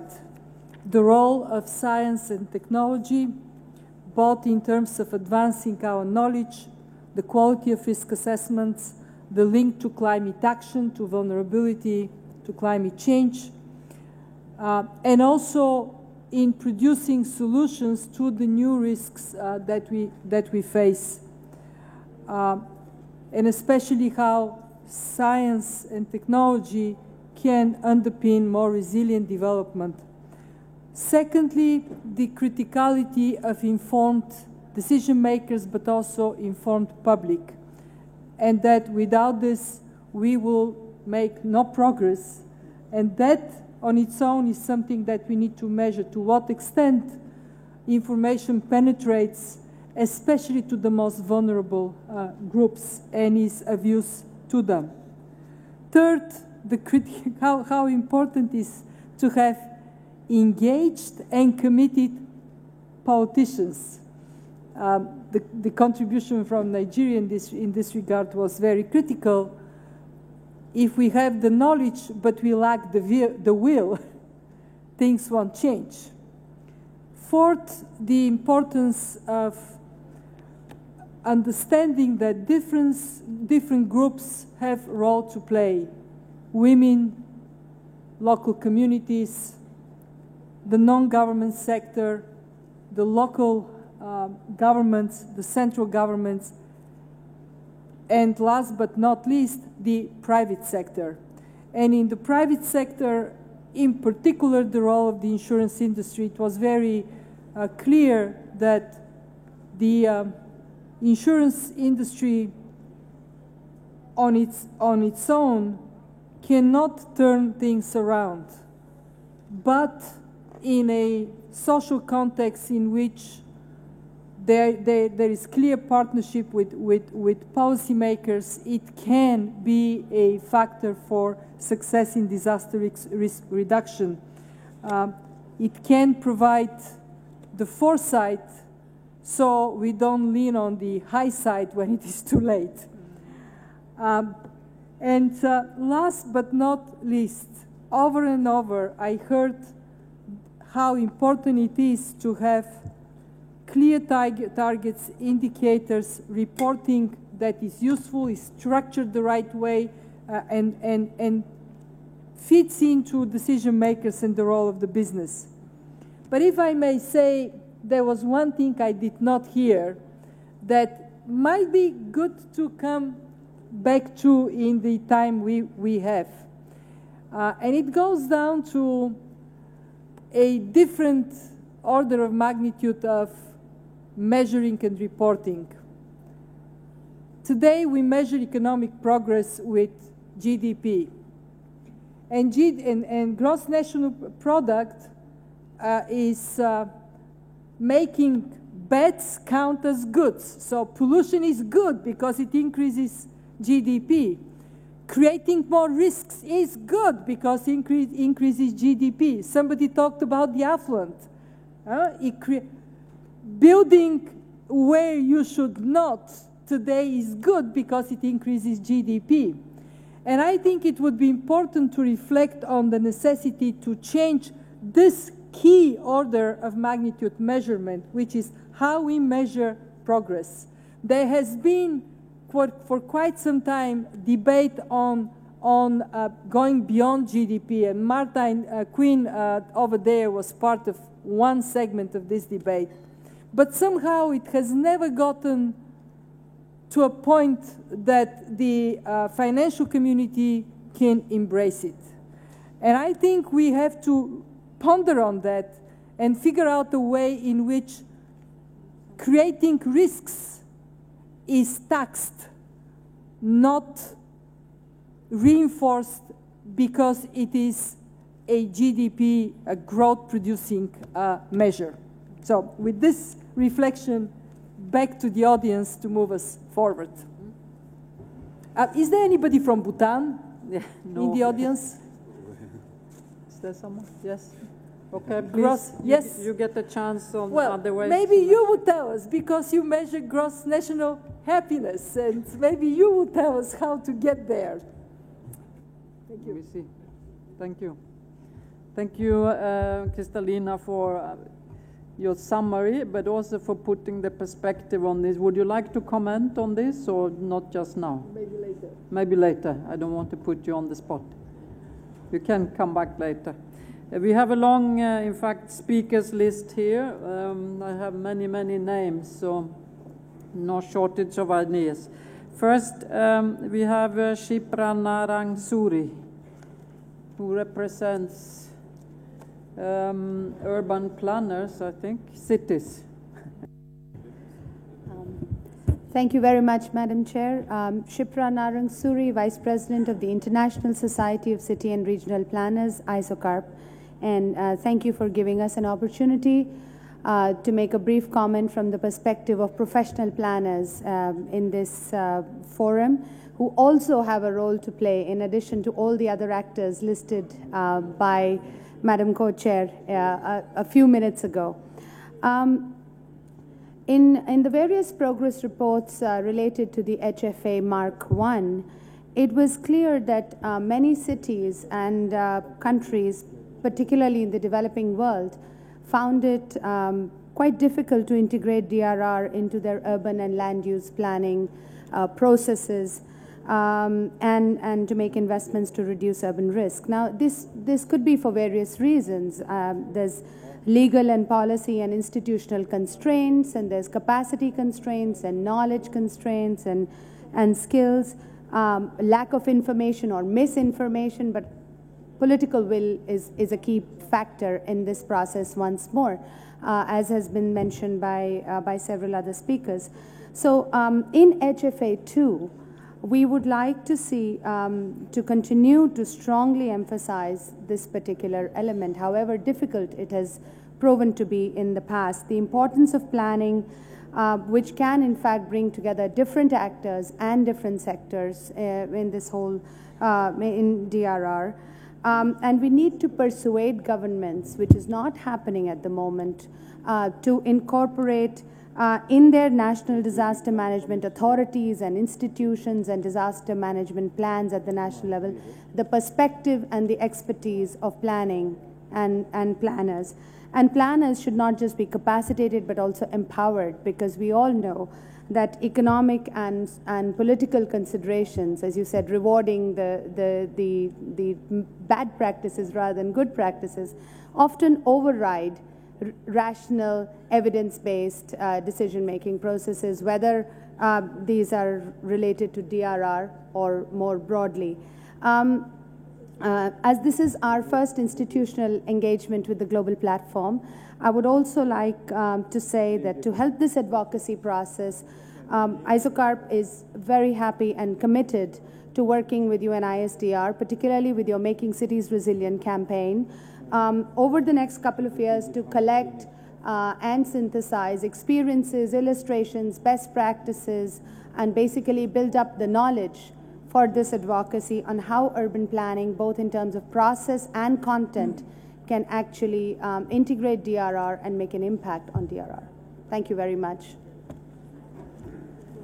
Shipra, can I ask you and any other professional association representatives here a question? Don't you think that professional associations that within themselves raise the technical standards for how they operate through codes and peer development, that you can also help to heighten the standards of the decision makers and the politicians? Indeed, if I can respond to that. It is part of our endeavor, and we are an association that represents we have about 800 members from 80 countries, and it is part of our endeavor to constantly build up both planners' capacity in these countries and other countries, but also engage with political decision makers. Surprisingly, when we were asked to engage with the Making Cities Resilient campaign, we could not come up immediately with a list of best practices or knowledge, synthesized knowledge that we had to offer. So there's work to be done, homework to be done from our end as well, and we're very happy to do that in this process to be able to contribute to HFA2. Thank you very much, and I'd like to invite Timoteo Zambrano Guedes from the Latin American Parliament. Please. Gracias, Presidenta. Thank you, Chair. Usted en la reunión de la plataforma parlamentaria in the meeting of the parliamentary platform, dejó tres interrogantes importantes. You asked three Colocó important tres temas questions, importantes. or at least you brought Uno up es three el important papel de los issues. One of parlamentarios. those is the role of parliamentarians. El otro era Another sobre si es related suficiente to whether las legislaciones nacionales para national abordar el tema. legislation is enough to deal with these Y el things. otro tema era el And referido the a la third gobernanza. and final one related to governance. Obviamente son tres temas gruesos. Obviously, these are Me three corresponde meaty dilucidarlo topics en primera medida should be al dealt with mundo parlamentario. at length in the parliamentary world. Y aquí quiero hacer una reflexión And I'd like y una to propuesta. express a few thoughts about this and perhaps make a El proposal. Eurolat, que es una asamblea Europea, Parlamento Europeo, Parlamento Latinoamericano. Composing Por cierto, quiero saludar que está entre nosotros la copresidenta de esa asamblea, Gloria Okelly. Gloria Okelly is the chair of that Aprobó body, in fact. En el mes de enero una resolución que tuvo 3 años de A debate resolution aproximadamente. in January, and it had been being Esa debated for resolución around tiene 3 que years at the time. viabilizarse. This Por eso celebro que resolution esté la has señora to Cristalina become viable, de la Comisión Europea. and it's useful to have Ms. Kristalina here from Tiene que materializarse, the European Commission. concretarse. This Son más o resolution menos needs to unos materialize. It needs to be 60, 70 implemented in specific terms. ítems, artículos There are 60 que or allí se aprobaron 70 de manera articles in consensuada that resolution, and it entre was América Latina y approved Europa. by consensus between Latin American and En European el Parlatino hemos tomado una participants. decisión. Now, in the Latin American dos Parliament, we comisiones. took a decision La Comisión on 2 committees. de Medio Ambiente First y la of all, the Comisión Económica, Environment Committee, que por and cierto secondly, the va a Economic tener Committee. la reunión el 25 de julio en Caracas. There'll be a meeting in Caracas on Estaremos unos the 80 25th parlamentarios of July, de la bringing región together a group of para parliamentarians elaborar from our a region partir de esa resolución And they will be un protocolo por una to parte develop a en la protocol Comisión de on the Ambiente basis of the protocol, on the basis y of the una ley resolution which marco was approved. en materia económica And they'll sobre also los efectos develop a framework law. que So the tiene, protocol will relate to the environment, el tema and de the riesgo framework law y de will relate desastre to the en la economy economía in y en los relation ciudadanos. to disasters. Es decir, tenemos que ir avanzando I'm saying all this más allá because we need de to solo lo resolutivo. move forward, and we need to go beyond Porque si no the vamos a domain llegar of al 2015 resolutions, because otherwise sin we're going tener to get to sino 2015 buenas intenciones. empty-handed, or at least we won't have La anything señora in our Cristalina hands other than plantea, our good lo que le intentions. entiendo es Ms. establecer Cristalina, unos if I understood estándares. her correctly, was saying that Bueno, we eso should es un tema establish importante de standards, and that's discutir. of course an Pero tan important thing to importante discuss. es como por ejemplo los But it's efectos no colaterales que more tienen important than los discussing desastres collateral effects transfronterizos, of tema migratorio, por cross-border ejemplo, disasters. desplazamiento. Migration, displaced persons, Cuando nosotros for instance. vemos al sector privado, y estaba escuchando al amigo de los seguros, We've heard our ahí friend tiene from the world of el tema de la insurance gobernanza, talking today. tiene una relevancia capital, pero tenemos que Where fijar those issues are cuáles son los concerned, objetivos de la governance is gobernanza. key, but we Tenemos have que ir a to los identify detalles. the Si no es muy details, the complejo, crux of these matters. It's a demasiado very complejo. complex issue. Por It's a very eso, complex en la domain that we're resolución dealing with. del Eurolat, nosotros definimos In the Latin claramente American unos objetivos en la gobernanza. Parliament and in Eurolat, we Organización, identified some very clear marco objectives. jurídico, sino Organization, cómo actúa el sector privado. No, a no es legal fácil que actúe el framework. sector privado, es complejísimo. it's very Y complex, cómo va a actuar particularly el when sector the privado private cuando sector el is efecto involved. How's the transfronterizo private sector going to en respond to materia cross-border económica disasters? o en seguros in economic o en terms, materia where insurance migratoria. is concerned, where migration is El concerned. objetivo político, y alguien Political mencionaba objectives el were alerta another temprana, field that que we hay que identified, darle and we also mucha looked at early importancia warning, a ese which tema. should be stressed De tal manera, Presidenta, que very much indeed. yo me atrevería So, on the basis hacerle of all dos this, propuestas. Chair, I'd like to make a Una, couple of proposals. el fortalecer la The first plataforma is that we should parlamentaria strengthen the parliamentary platform con la orientación de los parlamentos internacionales o And our regionales focus in that should para be llevar adelante la legislación national and que se requiera en regional los parliaments, continentes. so that we can take Y lo the otro es legislation that's que required on our vista hacia el continents forward. 2015 es que And the se other empiece, proposal que se is that prepare thinking about un marco 2015, jurídico we should suficiente start preparing an que lo adequate legal ubicaría framework. digamos como una propuesta en un tratado And this a might be found confirmación in the form parlamentaria, of a algo como treaty, hicimos en el which Tratado should de be Roma, que confirmed al at the final parliamentary se level. constituyó toda una plataforma parlamentaria From the y Treaty le of Rome, fuimos for dando instance, a aprobación parliamentary país a país platform y lo was hicimos en constructed tiempo and we approved relativamente that corto. country by Creo que country, eso and that was fairly resume successful. So I think that really todo el summarizes esfuerzo que se está all of haciendo the hoy efforts día which are currently being para made que haya una corresponsabilidad y to una ensure gran that y enorme joint responsabilidad responsibility is de, shouldered. no solamente de la We sociedad do have a civil, massive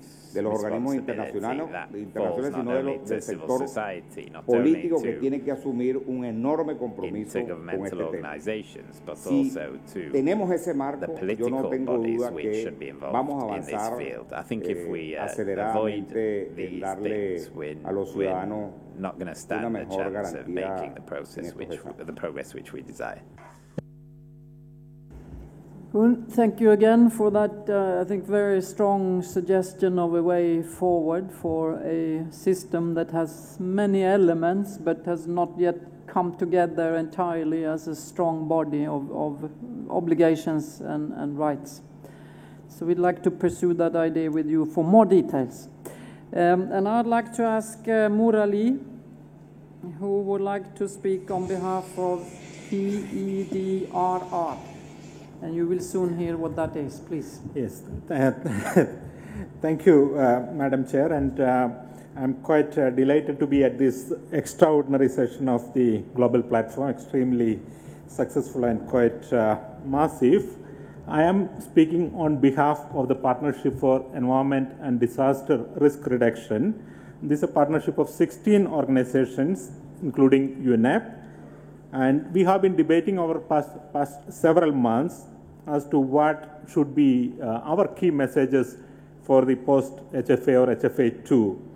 And it will come as no surprise that our number one request is that environment should be treated as a cross-cutting issue in the new post-2015 framework, considering the multiple linkages between environment and disasters, and the fact that sound environmental management can reduce disasters by mitigating hazards, reducing exposure, and increasing local resilience. So on all the three aspects of the risk equation, environment has a say. We want to strongly endorse a point made by many actors from the floor, that there should be stronger linkages between disaster risk reduction and climate change action. We are being told by all our interlocutors, be it member state, be it NGOs, be it the community, that you must coordinate. And we recommend, as a starting point, the existing DRR institutions and structures should be formally recognized in the post-2015 framework as effective vehicles for delivering action on climate change and adaptation priorities and practices.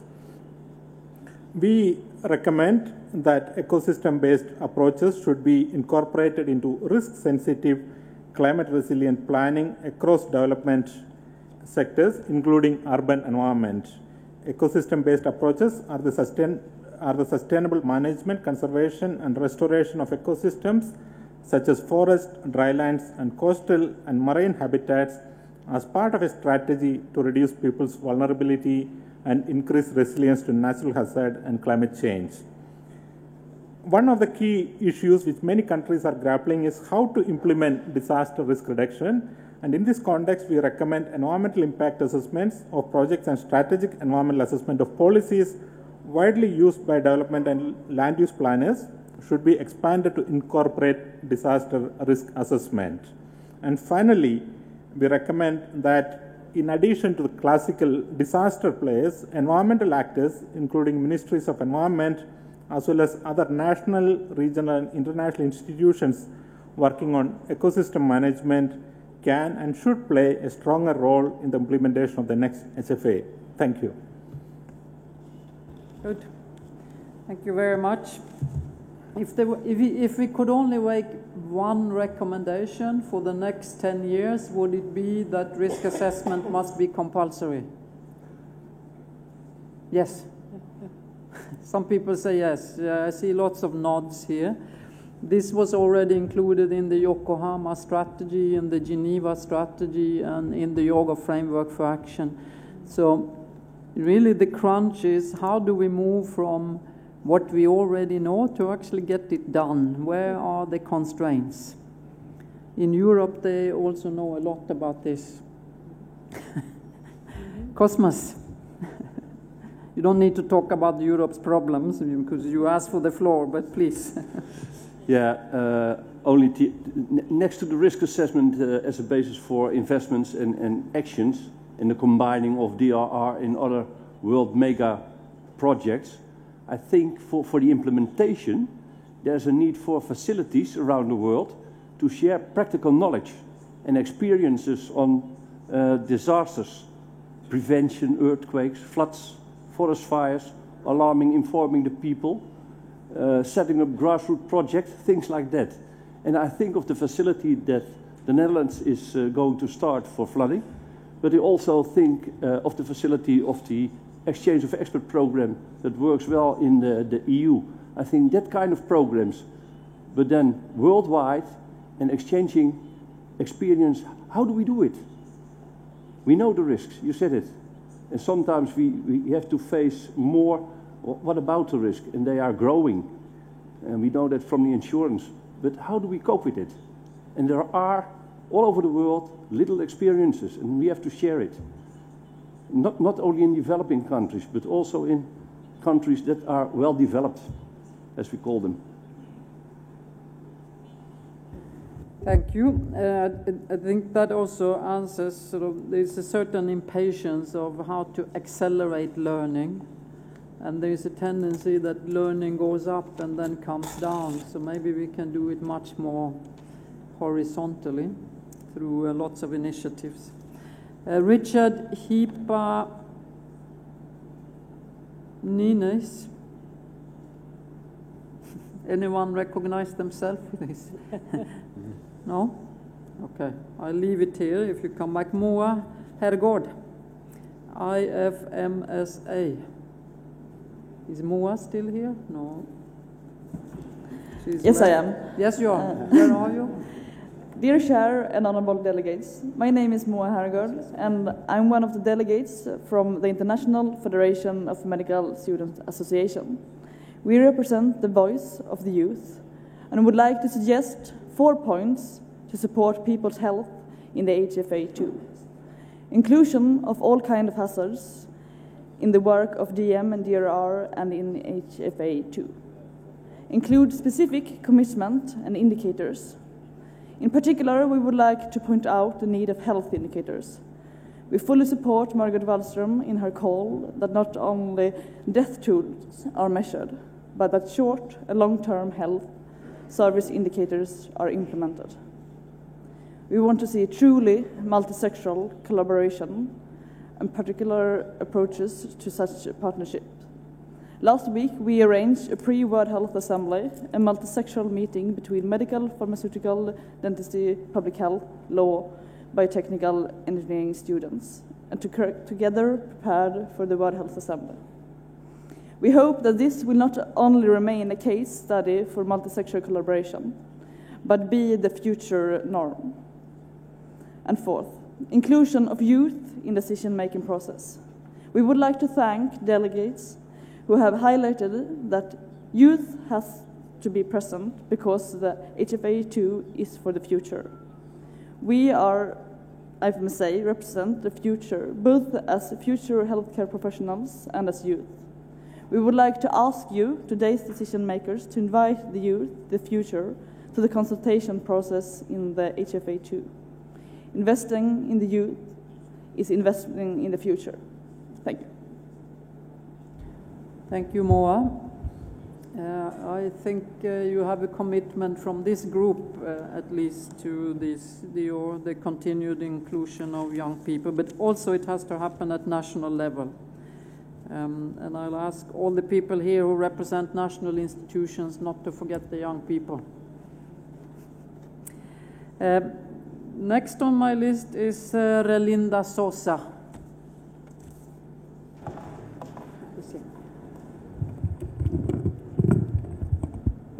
Buenas tardes, señora presidenta. Good afternoon, Chair. Soy Relinda Sosa de Perú. I am Relinda Sosa and I'm from miembro Peru. Socia de la Comisión Guairú y Cruz Internacional.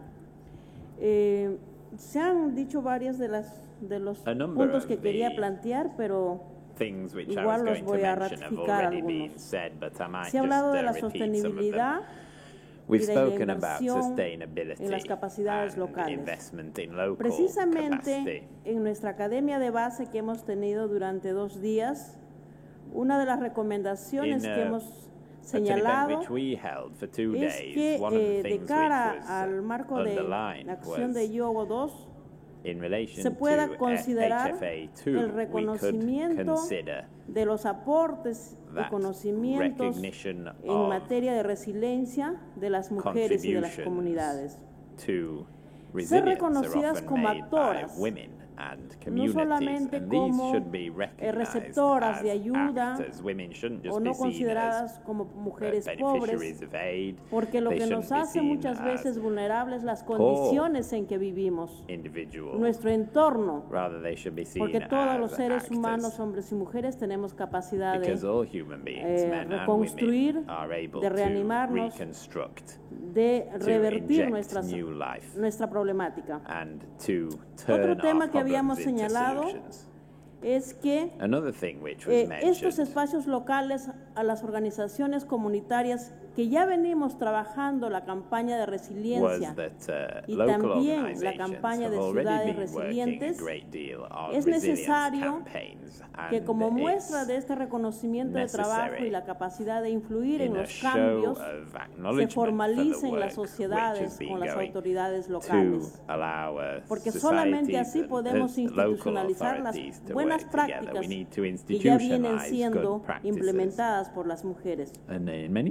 Finalmente, quiero también señalar en estos procesos de consulta para We've el also talked marco about consultation Yogo II, processes for se amplían las consultas a las HFA2, organizaciones de mujeres, a las it's been said organizaciones that they should be comunitarias, broadened to porque es necesario community-based de todo lo que se ha organizations dicho, and women's se organizations. puede incluir con las mujeres como actoras, Women can be con included decisión, in con every voz, different aspect which has porque been mentioned at somos this event. y son las que muchas de ellas no están aquí, Because las que viven y enfrentan women, cada día, including many para of the poder women who are not incluir here at this en las event, políticas are globales, those who often are regionales y in de the front nuestros line países y when también las disasters locales, occur, and they should be el enfoque included de at the género, local level, at the la national level, pertinencia cultural, to help us la solve these diversidad problems, de the nuestras cultural geografías, muchas veces a dimension, nivel incluso local. the No siempre dimension of podemos trabajar diversity con un mismo enfoque, have con to be un mismo borne in mind. We instrumento, can't always cuando las realidades use the son same diferentes, techniques cuando when las realities culturas son differ from diferentes, one place to las another, when condiciones cultures differ socioeconómicas from one place to son another, diferentes. when Todos socioeconomic los impactos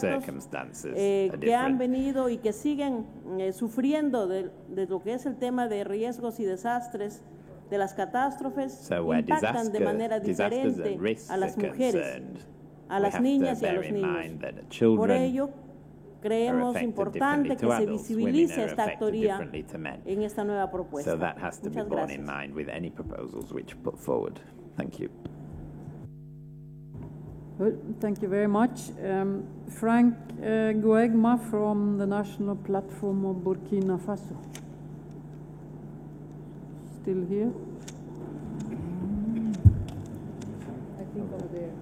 Oui. Frank, okay, please go ahead. Merci bien. Thank you. En tout cas, félicitations aux And in any organisateurs. case, I congratulate Et the également, je organisers. voulais And I proposer also quelques wanted pistes to de suggest réflexion a few pour tracks for le cadre thinking post-2015. for Le premier élément a été the déjà framework évoqué, c'est 2015. le rôle des planificateurs. First thing that was mentioned was the role of planners.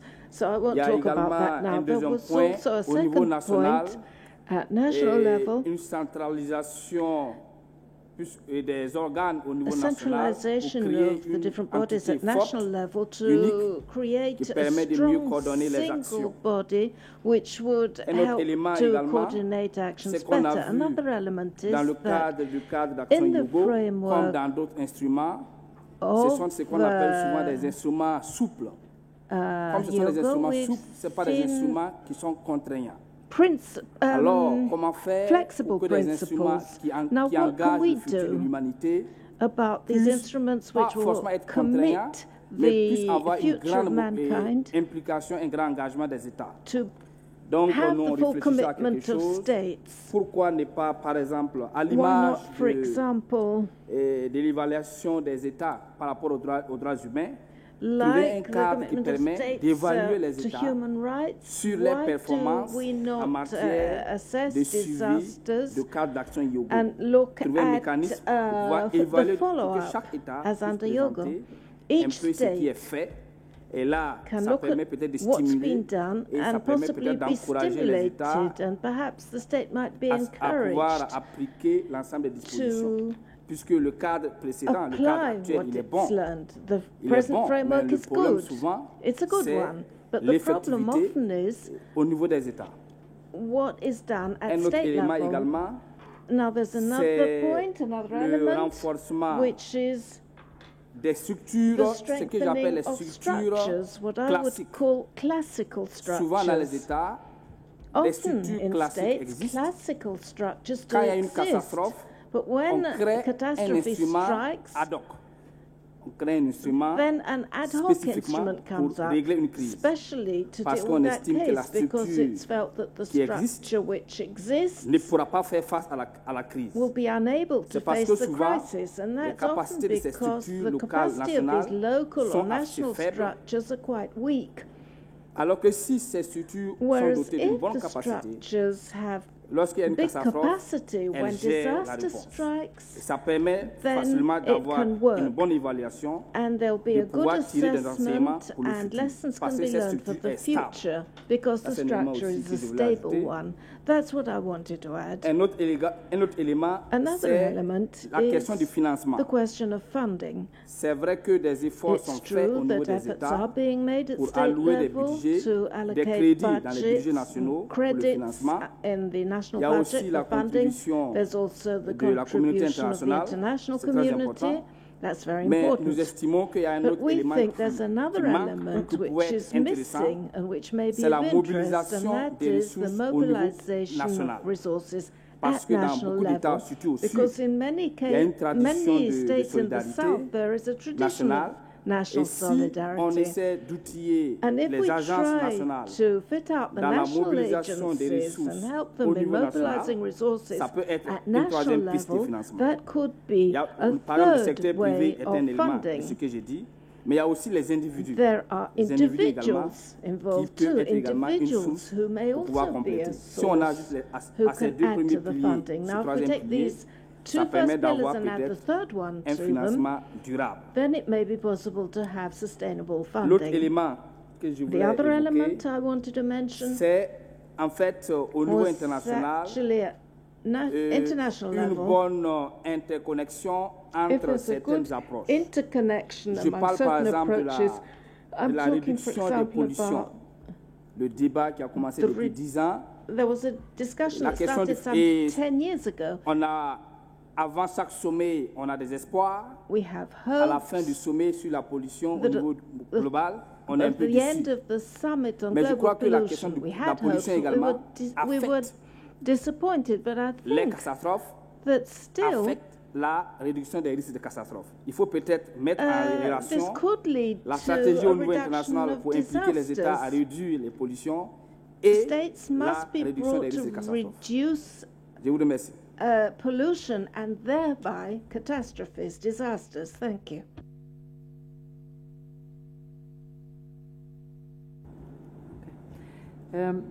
Thank you, Frank. Anthony Oliver Smith, still here. Thank you very much, Madam Chairman. My name is Tony Oliver Smith. I'm from the Scientific Committee on Integrated Research on Disaster Risk. And in reference to the earlier contribution on displacement, I'd like to call attention to the problems that are represented by the question of resettlement. We are now seeing the question of permanent resettlement both as a method of disaster risk reduction and as a mode of reconstruction. In the climate change sector, resettlement is often looked at as a solution to sea level rise, to intensified storms, to coastal erosion, to salinization of water, and certainly other effects as well. But there is relatively scarce mention made that resettlement may indeed reduce exposure, but often increases vulnerability and impoverishment. The record of successful resettlement projects, whether they're from disasters, or from climate change, or from development projects, for that matter, is quite poor. I think it would be most appropriate for the HFA2 to specifically include reference to the growing potentiality of large-scale displacement, but as well for the need for enhanced efforts at improved resources and training in the field of resettlement. Thank you very much. Thank you very much for that offer, actually.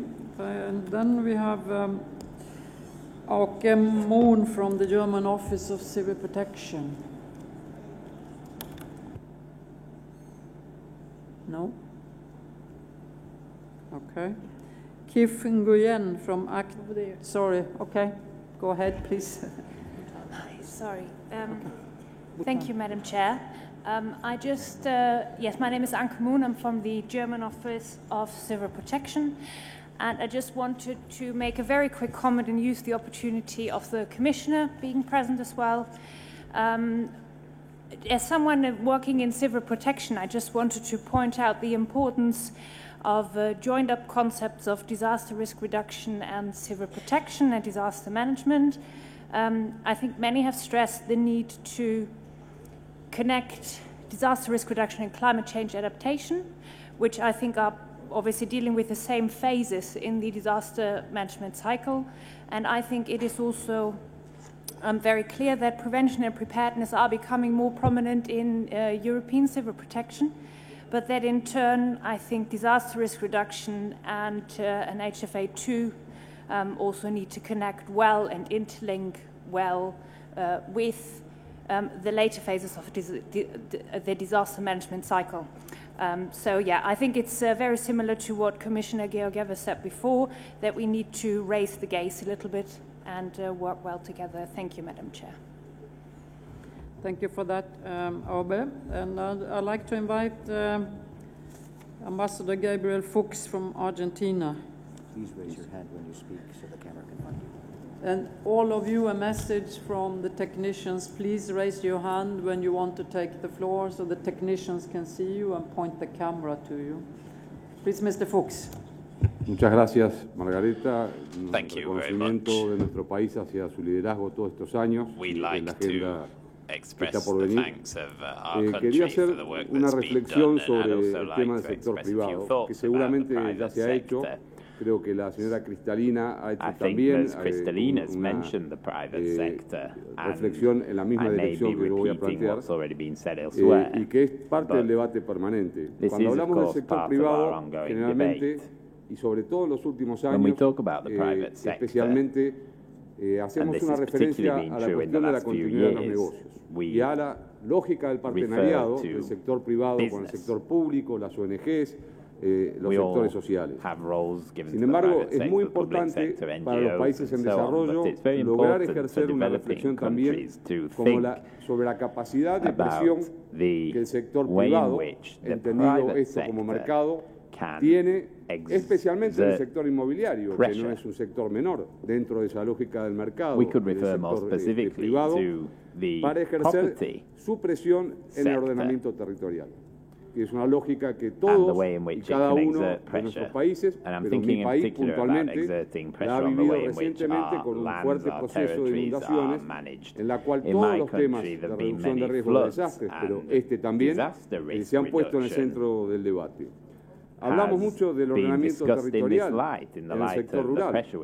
Hablamos también del ordenamiento territorial en el ámbito urbano. Pues yo creo que en el ámbito urbano debemos abrir un capítulo especial en las próximas etapas y hacia el 2015 con una lógica muy puntual para desarrollar en este sentido. A nadie se le escapa que bueno, nuestros países han tenido dos etapas muy marcadas, digo América Latina en particular, la Argentina, pero seguramente es extensivo a muchos otros países, una etapa de fuerte retiro del Estado, de las lógicas del Estado para garantizar y preservar la capacidad de defensa de los ciudadanos durante hace 10, 15, 20 años atrás, y una fuerte lógica en los últimos años de desarrollo y de inversión en la producción. Esto podría decirse, a muy grosero modo, han sido dos tendencias importantes de los últimos 20 años. Casi diría los últimos años una tendencia desarrollista. Pues bien, en la etapa, ¿qué responsabilidad cupo al sector privado, al sector inmobiliario, a la especulación inmobiliaria, a la lógica de impedir, sobre todo en aquellos lugares, en las pequeñas comunidades, en las ciudades, la posibilidad de que los sectores más marginales no se desarrollaran y asentaran su población en los lugares donde no es factible hacerlo desde el punto de vista de la reducción del riesgo de desastres. Es una pregunta. ¿Qué ha sucedido después en la expansión de esta etapa desarrollista de crecimiento económico? Pues bien, que la necesidad de la creación, recreación de mano de obra, donde se había retrocedido, de la recreación de empleo, puso el acento en ladrillo y más ladrillo también en muchos de los lugares donde no es factible hacerlo. Estoy haciendo una simplificación a efectos de plantear una preocupación que los estados seguramente tenemos. Recientemente hemos tenido un proceso de inundaciones muy grande en zonas urbanas de la ciudad de La Plata y en la propia ciudad de Buenos Aires, capital de la República, donde todos estos temas se cruzaron. ¿Qué pasa con los grandes shoppings que crecieron a la vera de las ciudades, pegados a pequeños o asentamientos donde la vida es de menor calidad que en los centros de las ciudades? Bien, en un caso puntual sucedió que uno de estos shoppings construyó un mecanismo aliviador. Este mecanismo aliviador ya había anunciado en un proceso de lluvias anterior que el agua que lanzaba, la lanzaba sobre una pequeña comunidad dentro de la propia ciudad y la inundaba, y en esta última inundación volvió a repetir esa conducta, todos los actores involucrados, y generó una mortandad en esa zona que no se había producido. ¿No estábamos avisados? El actor público que debía advertir sobre esta situación no lo hizo. Había habido un aviso. ¿Qué pasa con el sector privado en esta lógica? Mi pregunta es también para el sector seguro, que pertenece a una de las cadenas de este mercado, de este sector privado, a una parte muy especial de esta cadena, pero tiene la responsabilidad también de ser un regulador en la lógica del orden inmobiliario. ¿Hasta qué punto los próximos 20 años, donde, como nos explicaron recién, se van a multiplicar los costos de la respuesta y de la preparación? ¿Hasta qué punto, digo yo, necesitaremos pensar que desde el sector seguro también habrá que ponerse mucho más rígido en estas cuestiones? El problema del ordenamiento territorial es para los países en desarrollo que sufren estos frenos de desaceleración y aceleración, un problema cualitativo en el cual cuando en mi país se abrió el debate sobre el ordenamiento territorial, los medios más conservadores empezaron a hablar en términos ideológicos. Al otro día de la gran mortandad producido en las inundaciones, todos empezaron a hablar sobre el ordenamiento territorial como si fuera una palabra revelada. Quiero dejar planteados estos temas. Son temas de preocupación, son temas de la agenda de la política, pero que involucran a todos los sectores. Muchas gracias. Thank you for your attention. Good. Thank you very much for that, and particularly your thought about the insurance industry as the regulator. David, would you like to take that on? Normally, we always say governments have to pass laws and regulations, but now you say maybe there is a possibility for a different type, I'm not saying, but a different type of looking at this. When I mentioned, thank you, Madam Chair, when I mentioned that we are, through a price tag, incentivizing prevention and preparedness, there is an element of that in our dealings, but by no means, by really no means, and a private sector actor can ever be a policymaker. It's just governance-wise, it wouldn't work like that.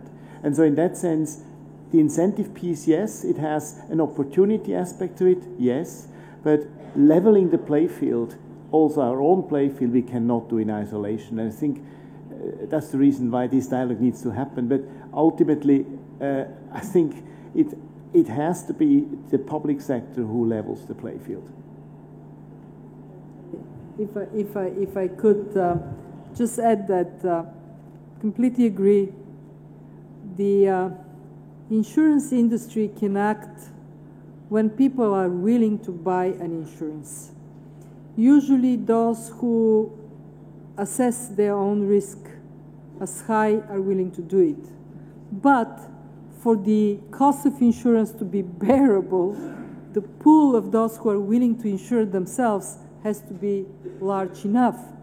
And this is where policymakers have a very important role to play, to create the environment for this pool to be large enough, whether it would be through mandatory insurance for example, public buildings, or mandatory insurance for zones that are judged to be high risk. So you want to build there, be my guest, buy an insurance. And that, I think, is what I heard David to say is crucial for that partnership to work. Yes, the insurance industry will send a signal, but only if the rules of the game are designed in a way that it can play its role. I don't know whether there are people here from the US. recently, it wasn't, I think it was just months ago, the FEMA in the US promoted a new legislation that puts a market value on insurance in areas that up to now the government would subsidize. But the subsidy is becoming a burden and there is opportunity cost of money. So gradually over the next 2 years, it would get to a market level, and then of course the power of the signal would be great. But it takes guts from governments to do that. And some of the members of Congress in the US are now waking up saying, oh my God, what did we vote for? Now our constituencies are beating on us. And that takes us straight in the question of political will, guts to do the right thing. Thank you very much for that. You know, all of you have heard in the past, I would say 3-4 years particularly, from many governments in the world, not all of them in the richest countries, that they can no longer bear the burden of the cost of disasters and catastrophes, and that they expect the individual citizens to take more responsibility for the losses. And this is a statement that we hear, but what does it actually mean? What's in that statement? Because still, maybe for political reasons than more than anything else, what you will find is in many countries that governments are quite generous with compensation for losses.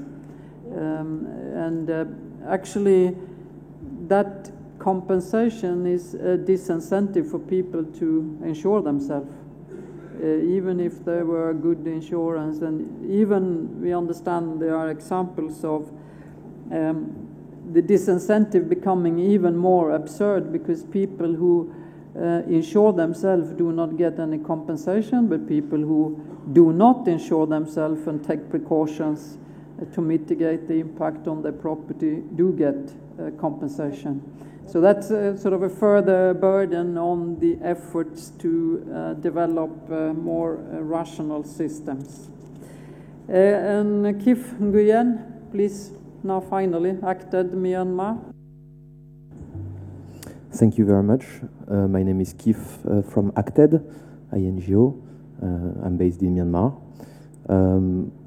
First of all, we would like to express, in our opinion, the need for HFA2 to recognize the importance of recurrent low-intensity disasters and their cumulative impact on the poorest communities.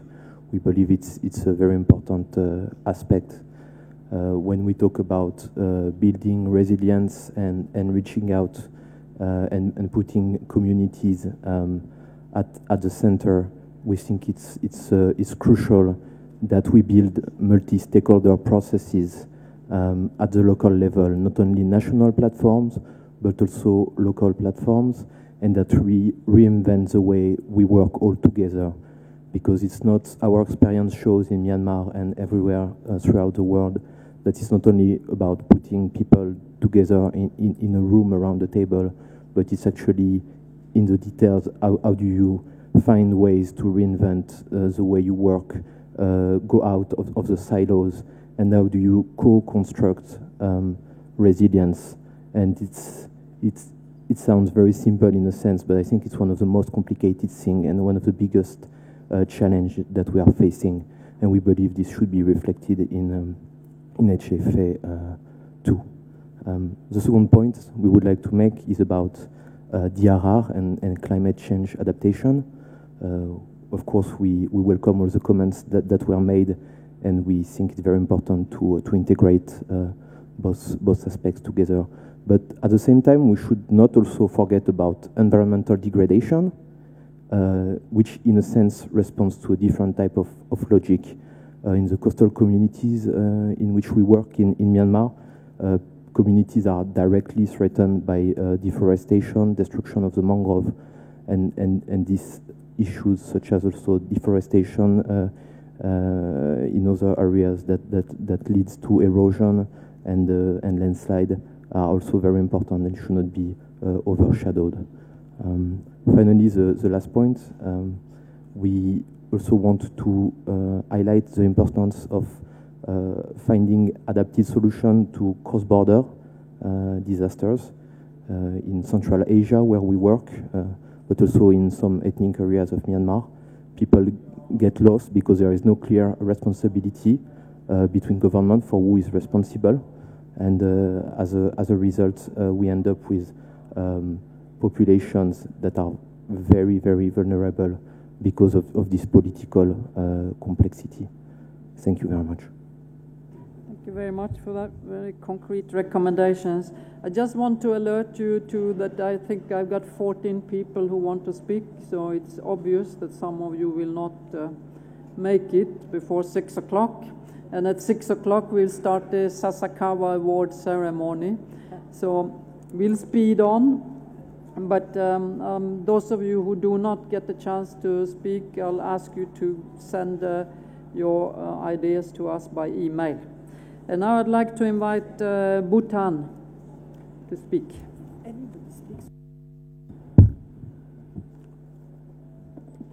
Just before Bhutan, may I say, if everybody speaks for just 2 minutes, all 14 people would be able to speak. Bhutan, you're first to set the tone. 2 minutes. Thank you, Madam Chair, for the opportunity. And then thank you, Madam Co-Chair, for remembering Bhutan and gross national happiness. For those who are not familiar with the concept, as I'm required to finish in 2 minutes, I'll have to speed up very fast. So, gross national happiness is a development paradigm that Bhutan has embraced over the last 30 years. And in fact, mainstreamed in our planning process in the last 10 years. The concept of gross national happiness was propounded by our fourth king, whereby he was convinced that the desire of every individual is to pursue happiness and become happy, live happily. And then that it is the duty of the state to provide that environment for individuals to pursue happiness. So in line with that, he propounded the philosophy of gross national happiness. Now, gross national happiness has been structured, has been given a structure, and then it consists of 4 pillars, which are economic development as one pillar, good governance as the second pillar, environment preservation as the third pillar, and culture preservation as the fourth pillar. Now, these 4 pillars are supported by 9 domains and 72 indicators. Now, I think, Madam Chair, I'm especially happy that I got the opportunity to highlight this here, because I think GNH is very relevant to our discussion here, because in pursuing GNH, disaster risk reduction has become an endemic portion of our planning process. And then culture and heritage has been mainstreamed in our planning process in Bhutan. Now, if we get back to the point, pillars, economic development, we feel that pursuance of economic development is a must. We need growth. We need to grow, but at what cost? And how much to utilize? How much to use Mother Earth, as somebody pointed out in the earlier thing? We believe that we should take what we need and not how much we want. So that is the first, the genesis of the first pillar. And the second pillar, good governance, is that people, as a government and as a state, it is our duty to provide the best form of governance, the best service delivery, and then to rid of corruption. And environment preservation is the third pillar, which I think need not be stressed, because environment preservation has been given priority in our country. 72% of the country is still under forest cover, and 26% of the country is under protected areas. Cultural preservation is the fourth pillar and considered one of the most important pillar, because we are a traditional society. Traditional societies and small societies cannot thrive or grow without cultural root and heritage anchors. So therefore, heritage and culture has been mainstreamed in the planning process. And then, since I have now very less time, I would like to submit that disaster risk reduction is a very new concept to Bhutan. But then we have embraced it because we found it very relevant to the very existence of our country as a very small mountainous country.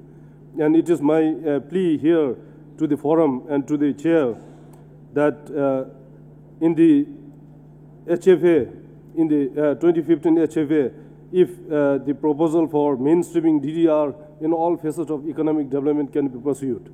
Thank you very much, ma'am. Good. Thank you so much for also opening our eyes to how in practice measure things a little bit differently. Arman. Thank you, Madam Chair, and I'll try to be very brief.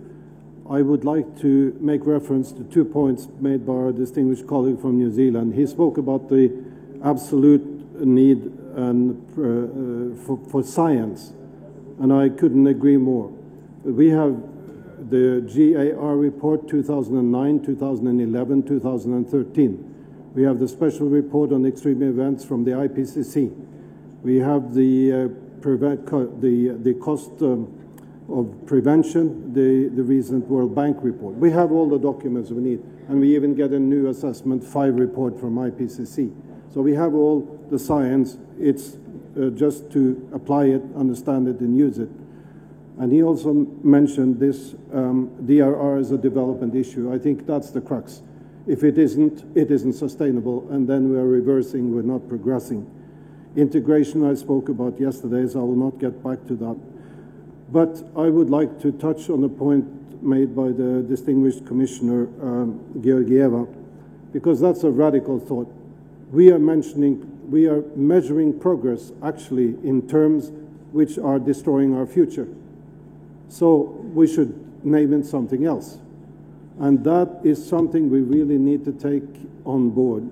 The way we go about defining our activities, because if you include 50 years of neglect of vital infrastructure, the neglect of public schools, and I can go on and on and on into that progress picture, then you get a very different picture than the Minister of Finance like to produce and say how much progress we are making. I think that is a very, very crucial point that you, Madam, have raised, and I think we need to all take it on board and reflect on that. I would also like to touch very briefly on what some colleagues have said and what my distinguished colleague from the Norwegian Refugee Council spoke about a few minutes ago about the issue of displacement. And we know that over the last 5 years, more than 144 million people have been displaced by disasters associated with rapid onset hazards. And we would like this displacement needs to be reflected in HFA 2. I would also like to say that it's been very exciting to be in this room this afternoon, but some of my colleagues who have been in room 4 with their children, I think have had an even more exciting afternoon. This is what I mentioned yesterday. If this document does not refer or reflect properly the needs and interests of the future, what is HFA 2 then? That is not a future-looking document. And if you cannot reflect the whole charter, I think it should be at least referenced in the HFA 2. And I would like to draw your attention To illustrate my point, under HFA Priority 3, the action on education and knowledge, there is an indicator of including DRR in school curriculum and education. According to the report then, an implementation of the HFA, only 4% reported comprehensive achievement on this point. 4%. That shows clearly there is a need to do for more action and to do better. And I just say that the needs of the children and youth have been so eloquently spoken and outlined this afternoon, and I take it for granted that they will be well reflected in both the chair's summary tomorrow, not the least, but also in our future work towards 2015 and in the new document. Thank you, Madam Chair. Thank you very much, Arman. And I'm pleased that you mentioned, because we actually do have some performance measurements. There have been several calls for that the HFA monitor needs to be revised, and it certainly does need. But already 3 cycles of reporting, you heard Arman quoted the very low reported progress on including DRR in education at all levels. And it's a correct measure, and I'm not going to take your time to repeat what I hear when I ask why. You are familiar, many times you are the ones who tell me why. But there are some things we can really now set ourselves the agenda that between 2013 and 15 maybe we can actually accelerate some progress in some specific areas if we don't have too many priorities. And I'm sure, Arman, I don't think you need to have any doubt that children and young people will feature very highly in both the chair's summary and in the HFA2 and all the social groups, in fact. Kristalina will have to leave us in about 4 minutes, so I'll give her a chance to give her final reflections and say goodbye to you, and we can say thank you to her, and then we will finish up before 6 o'clock. Kristalina. Thank you. You probably noticed we started 15 minutes later, and my old professorial rule is that you start 15 minutes later so you can finish 15 minutes earlier. But the honest truth is I need to catch my plane. I learned a lot from the discussion. I owe 2 apologies. One is to those who spoke on behalf of people pushed out of their homes because of disasters. Today, 44 million, not all of them because of disasters, some because of conflicts, but certainly this deadly cocktail of disasters and conflicts causes the biggest harm to people. And we need to think of the future where predictions are these numbers are going to triple, quadruple, and maybe even more. How we are going to handle a future of this kind. And my second apology goes to a couple of you who spoke about the contrast between very visible, large-scale disasters and those that pile up one after another, not so visibly. You all know that 91% of the disasters are invisible. They don't get reported. And yet millions and millions and millions of people and communities are affected. So we do have to think about giving prominence to this invisible disaster. So these are my 2 apologies. And my final word is really of thanks to everybody, of course to Bhutan, for a very clear message that if you're thrown out of your home, if you are sick, and sure if you're dead, you cannot be happy, and then the gross national happiness would go down. So we certainly have all a lot of work to do. And I cannot agree more that work we need to do on behalf of our citizens, but especially on behalf of our children and grandchildren. And this is a moral responsibility that we all have to bear, to carry it forward. And with this, thank you very much for having me. I very much look forward to future interactions. And off I go back to Brussels. Thank you. Thank you.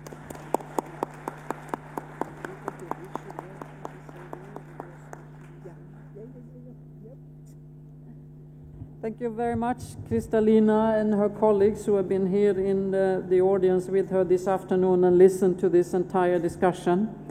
On my list now, I have Katja Araujo from Huaru Commission. Are you still here, Katja? Well, I am here. Madam Chair, thanks for this opportunity to contribute to this discussion.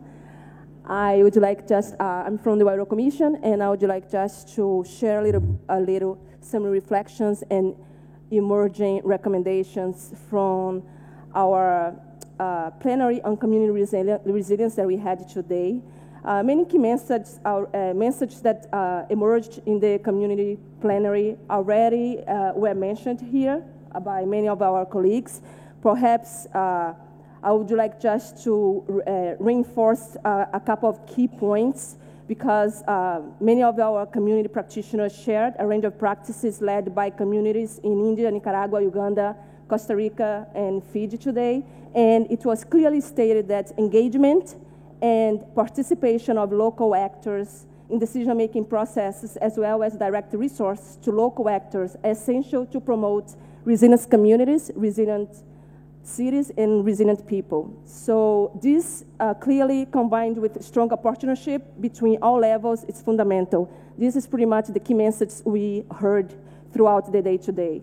And our emerging recommendations are formalization of community participation and leadership in local disaster risk and resilience building must be a cornerstone of HFA2. And we also heard many government officials eager and looking forward to bring that on HFA2, which we are really grateful for.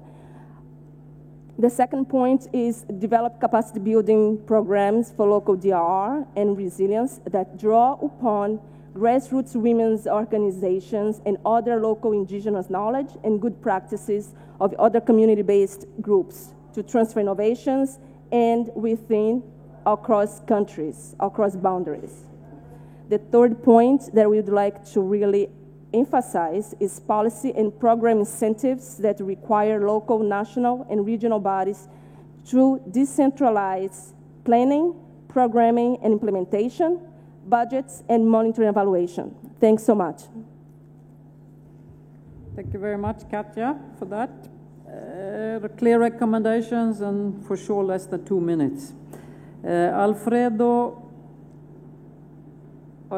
from Peru. Morgue. Alfredo, yes. Gracias, señora presidenta. Thank you, Chair. Soy de Defensa Civil del Perú. I'm involved in civilian defense el diálogo que in hemos Peru. tenido en el transcurso de la reunión The dialogue which es un we've held diálogo at que this se centra meeting en el is tema one which has político focused y en el on tema political and technical Muchos de los que estamos aquí areas, presentes y los and muchos many of ausentes those que se gathered encuentran en here, diferentes and salas many those who aren't here, representan a who are instituciones in other técnicas rooms, en la are reducción del from the riesgo de technical desastres. domain where disaster El risk día de reduction ayer, is concerned. en esta tribuna, en esta sala, Yesterday, in una this persona room, comentó que muchos de los que someone asistían a esta mentioned reunión no that many of tenían those poder de present at decisión. this meeting have no Yo diría decision-making que sí, powers.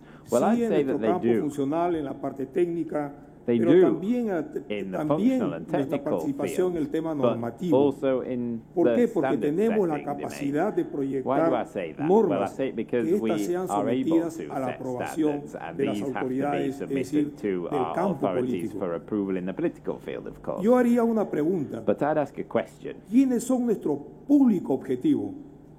Who Las comunidades, is our public los when we have organismos these dialogues? cooperantes, es decir, las ONG, Citizens in los communities, sectores del Estado. NGOs, state Yo respondo, me authorities, respondo y digo, perhaps. nuestro público objetivo son las autoridades, Well, I'd porque say hacia ellos that the tenemos que authorities llegar are y our tenemos que public sensibilizar because they are a the las ones autoridades, whose porque awareness ellos we son have to raise. que en su nivel deciden They're the la aprobación de ones normas, who la asignación approve presupuestal, standards. They're la the ones adquisición del who tema de approve seguros, budgets, el ordenamiento territorial, la gestión insurance sostenible, systems, territorial management, sustainable hay development. poblaciones que están sometidas a riesgo en zonas de alto riesgo, en las zonas de eyección de las quebradas, en zonas inundables. Pero ¿qué hacen estas autoridades? Entonces es nuestro deber sensibilizar a estas autoridades. Existen las normas, como en mi país y quizás en algunos. A veces, no quiero ser cruel, pero a veces es letra muerta.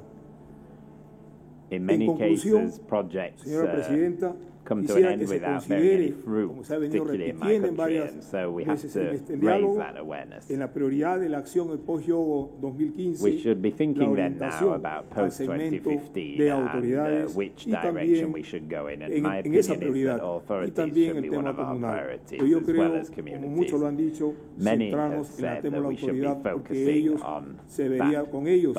Se vería beneficiada la sociedad en general. Because it's only then that general society will benefit. Good. Thank you for that, and that reinforcement that communities and authorities, of course, authorities, what we do try to influence also very strongly through this dialogue, but also for them to get inspired by what they hear about opportunities. Victor Rembert for the Disaster Resources Partnership in Indonesia. Thank you, Madam Chair. I'm from Disaster Resources Partnership. It's a collaboration of construction and engineering companies, the private sectors, and also private sector network in Indonesia. And first of all, we would like to congratulate and thank you for the UNSDR instrumental role in stronger recognition of engagement of private sectors that we have. In this case, there have been a great expectations of a proper and effective role of private sectors in the HFA2. We come into recommendations and what we would like to see, of course, after discussion of in these past 3 days, that there has been good practices shared by multinational companies, but we would like to see that the good practices need to localize. We think that it's not just in a global level, but we think about national level and even to the local level. As we also in the other streams we are talking about local government. This is something important because in our mapping exercise, the private sector network and also Oxfam, we found out in the local setting, it's only less than 5% of private sectors in the prone disaster area. Integrated or engaged in the DRR. So the public partnerships is not just in the national level, but also should be localized into district or municipal level. And then the second thing, because we saw or we heard in these past 3 days that it's about the MNC, but also we have to have champions from the small and medium enterprise. Because what we have seen from Indonesia experience in Yogyakarta earthquake and Sumatra earthquake, they are the badly affected, but they are also the ones that have the capacity because of their presence in the local community. And then the third one, of course, we would like to see with the growing numbers of cross-boundaries hazard. We would like to see that the needs of regional organization to include MNC and strong private sector's presence in their regional planning process of disaster risk management. Say, for example, in the ASEAN, in Southeast Asia, and also the good example could be seen with HCC in South Asia, where Hindustan Construction Company, they have projects and all branches in all South Asia, and then they have the capacity and then they have the resources. And of course, lastly, but we would like to say that as a note of this private sector engagement, let's do something, a dialogue. We need to set up a dialogue in a common or same language of all stakeholders, that private sector is not donor, private sector is not a cash cow, but securing profit with good business, proper corporate sustainability is a DRR process in itself of the private sector to build resilience of the people. That's why it's not just people, planet, but also profit resilience will bring resilience. Thank you. Thank you very much, Victor, for that strong message.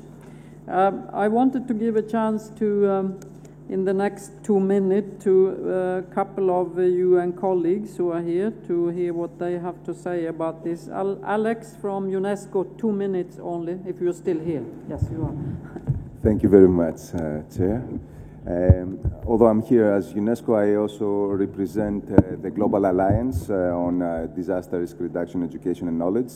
And I would just like to echo a little bit a couple of things that were just mentioned, that we need to advocate and support the mainstreaming of DRR in education policy and planning through the implementation of the 3 pillars of DRR education and safety of relevant facilities. We would like to see alignment and integration of DRR education and safety of educational facilities with other post-2015 agendas, including the Sustainable Development Goals, post-Education for Sustainable Development, post-EFA. We would like to reach scale on safe educational facilities and initiatives, and these need to be directly linked to the regular education investment programs, which will also showcase the ownership of the member states in this. And as an example, we could put a target that 100% of new schools are safe schools. That could be something to look forward to. And just want to finish with a simple question to all. How can we invest millions of dollars in building education facilities without ensuring our investment by proofing them from the various hazards that they have to do? And within all this, we just have to pay attention to the cultural aspects that needs to be addressed. As it was said also previously, contrary to the industry, or to the government industry, in disaster risk reduction, one size does not fit all. So we need to be careful and to make sure that cultural sensitivities are taken into consideration, as culture is the fabric that brings the society together. Thank you very much. Thank you very much. One more, Angelica, 2 minutes. Yes, thank you. Angelica Planitz from UNDP. So first of all, thanks a lot for the opportunity given to use this forum, this informal plenary, to discuss the directions for the future HFA. To keep it short, I would just like to share 6 brief recommendations, which we can elaborate further later on if necessary. Our first recommendation, we believe the HFA should be designed as a global framework that is flexible enough and that can be adapted to identify and address national priorities and commitments on disaster risk reduction. Second, we feel that the periodic progress review process could be further strengthened.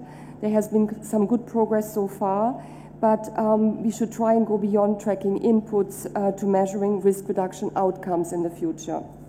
Third, on risk governance accountability, also here, let's try and go further and go beyond a focus on strengthening institutional and legislative systems that are specialized on disaster risk reduction towards a broader governance approach that's really deeply grounded in development. And for this, we really need to strengthen capacity and accountability at all levels of government as well as non-government. The fourth recommendation is about local risks. The local risk environment includes a big variety of risks, and it's critical for us to build local capacities that can address these risks in tandem with others, in tandem with each other. For this also, it is important to look at the emerging risk landscape. The thematic focus of the framework could be broadened to also include more detail on urbanization, climate change, gender equality, recovery, and preparedness, so these can be better addressed in the HFA too. And finally, we would like to see greater linkages with other global policy frameworks. The year 2015 presents a convergence of renewal calendars for many of these, and it's really an opportunity to reinforce the disaster risk reduction message and to build linkages across these, and possibly the goal of resilience could be used to foster these linkages. Thank you very much. Further details we can provide later in writing as well. Thanks. Thank you, Angelica, and I think you then are the last speaker this evening. We also have to thank the interpreters.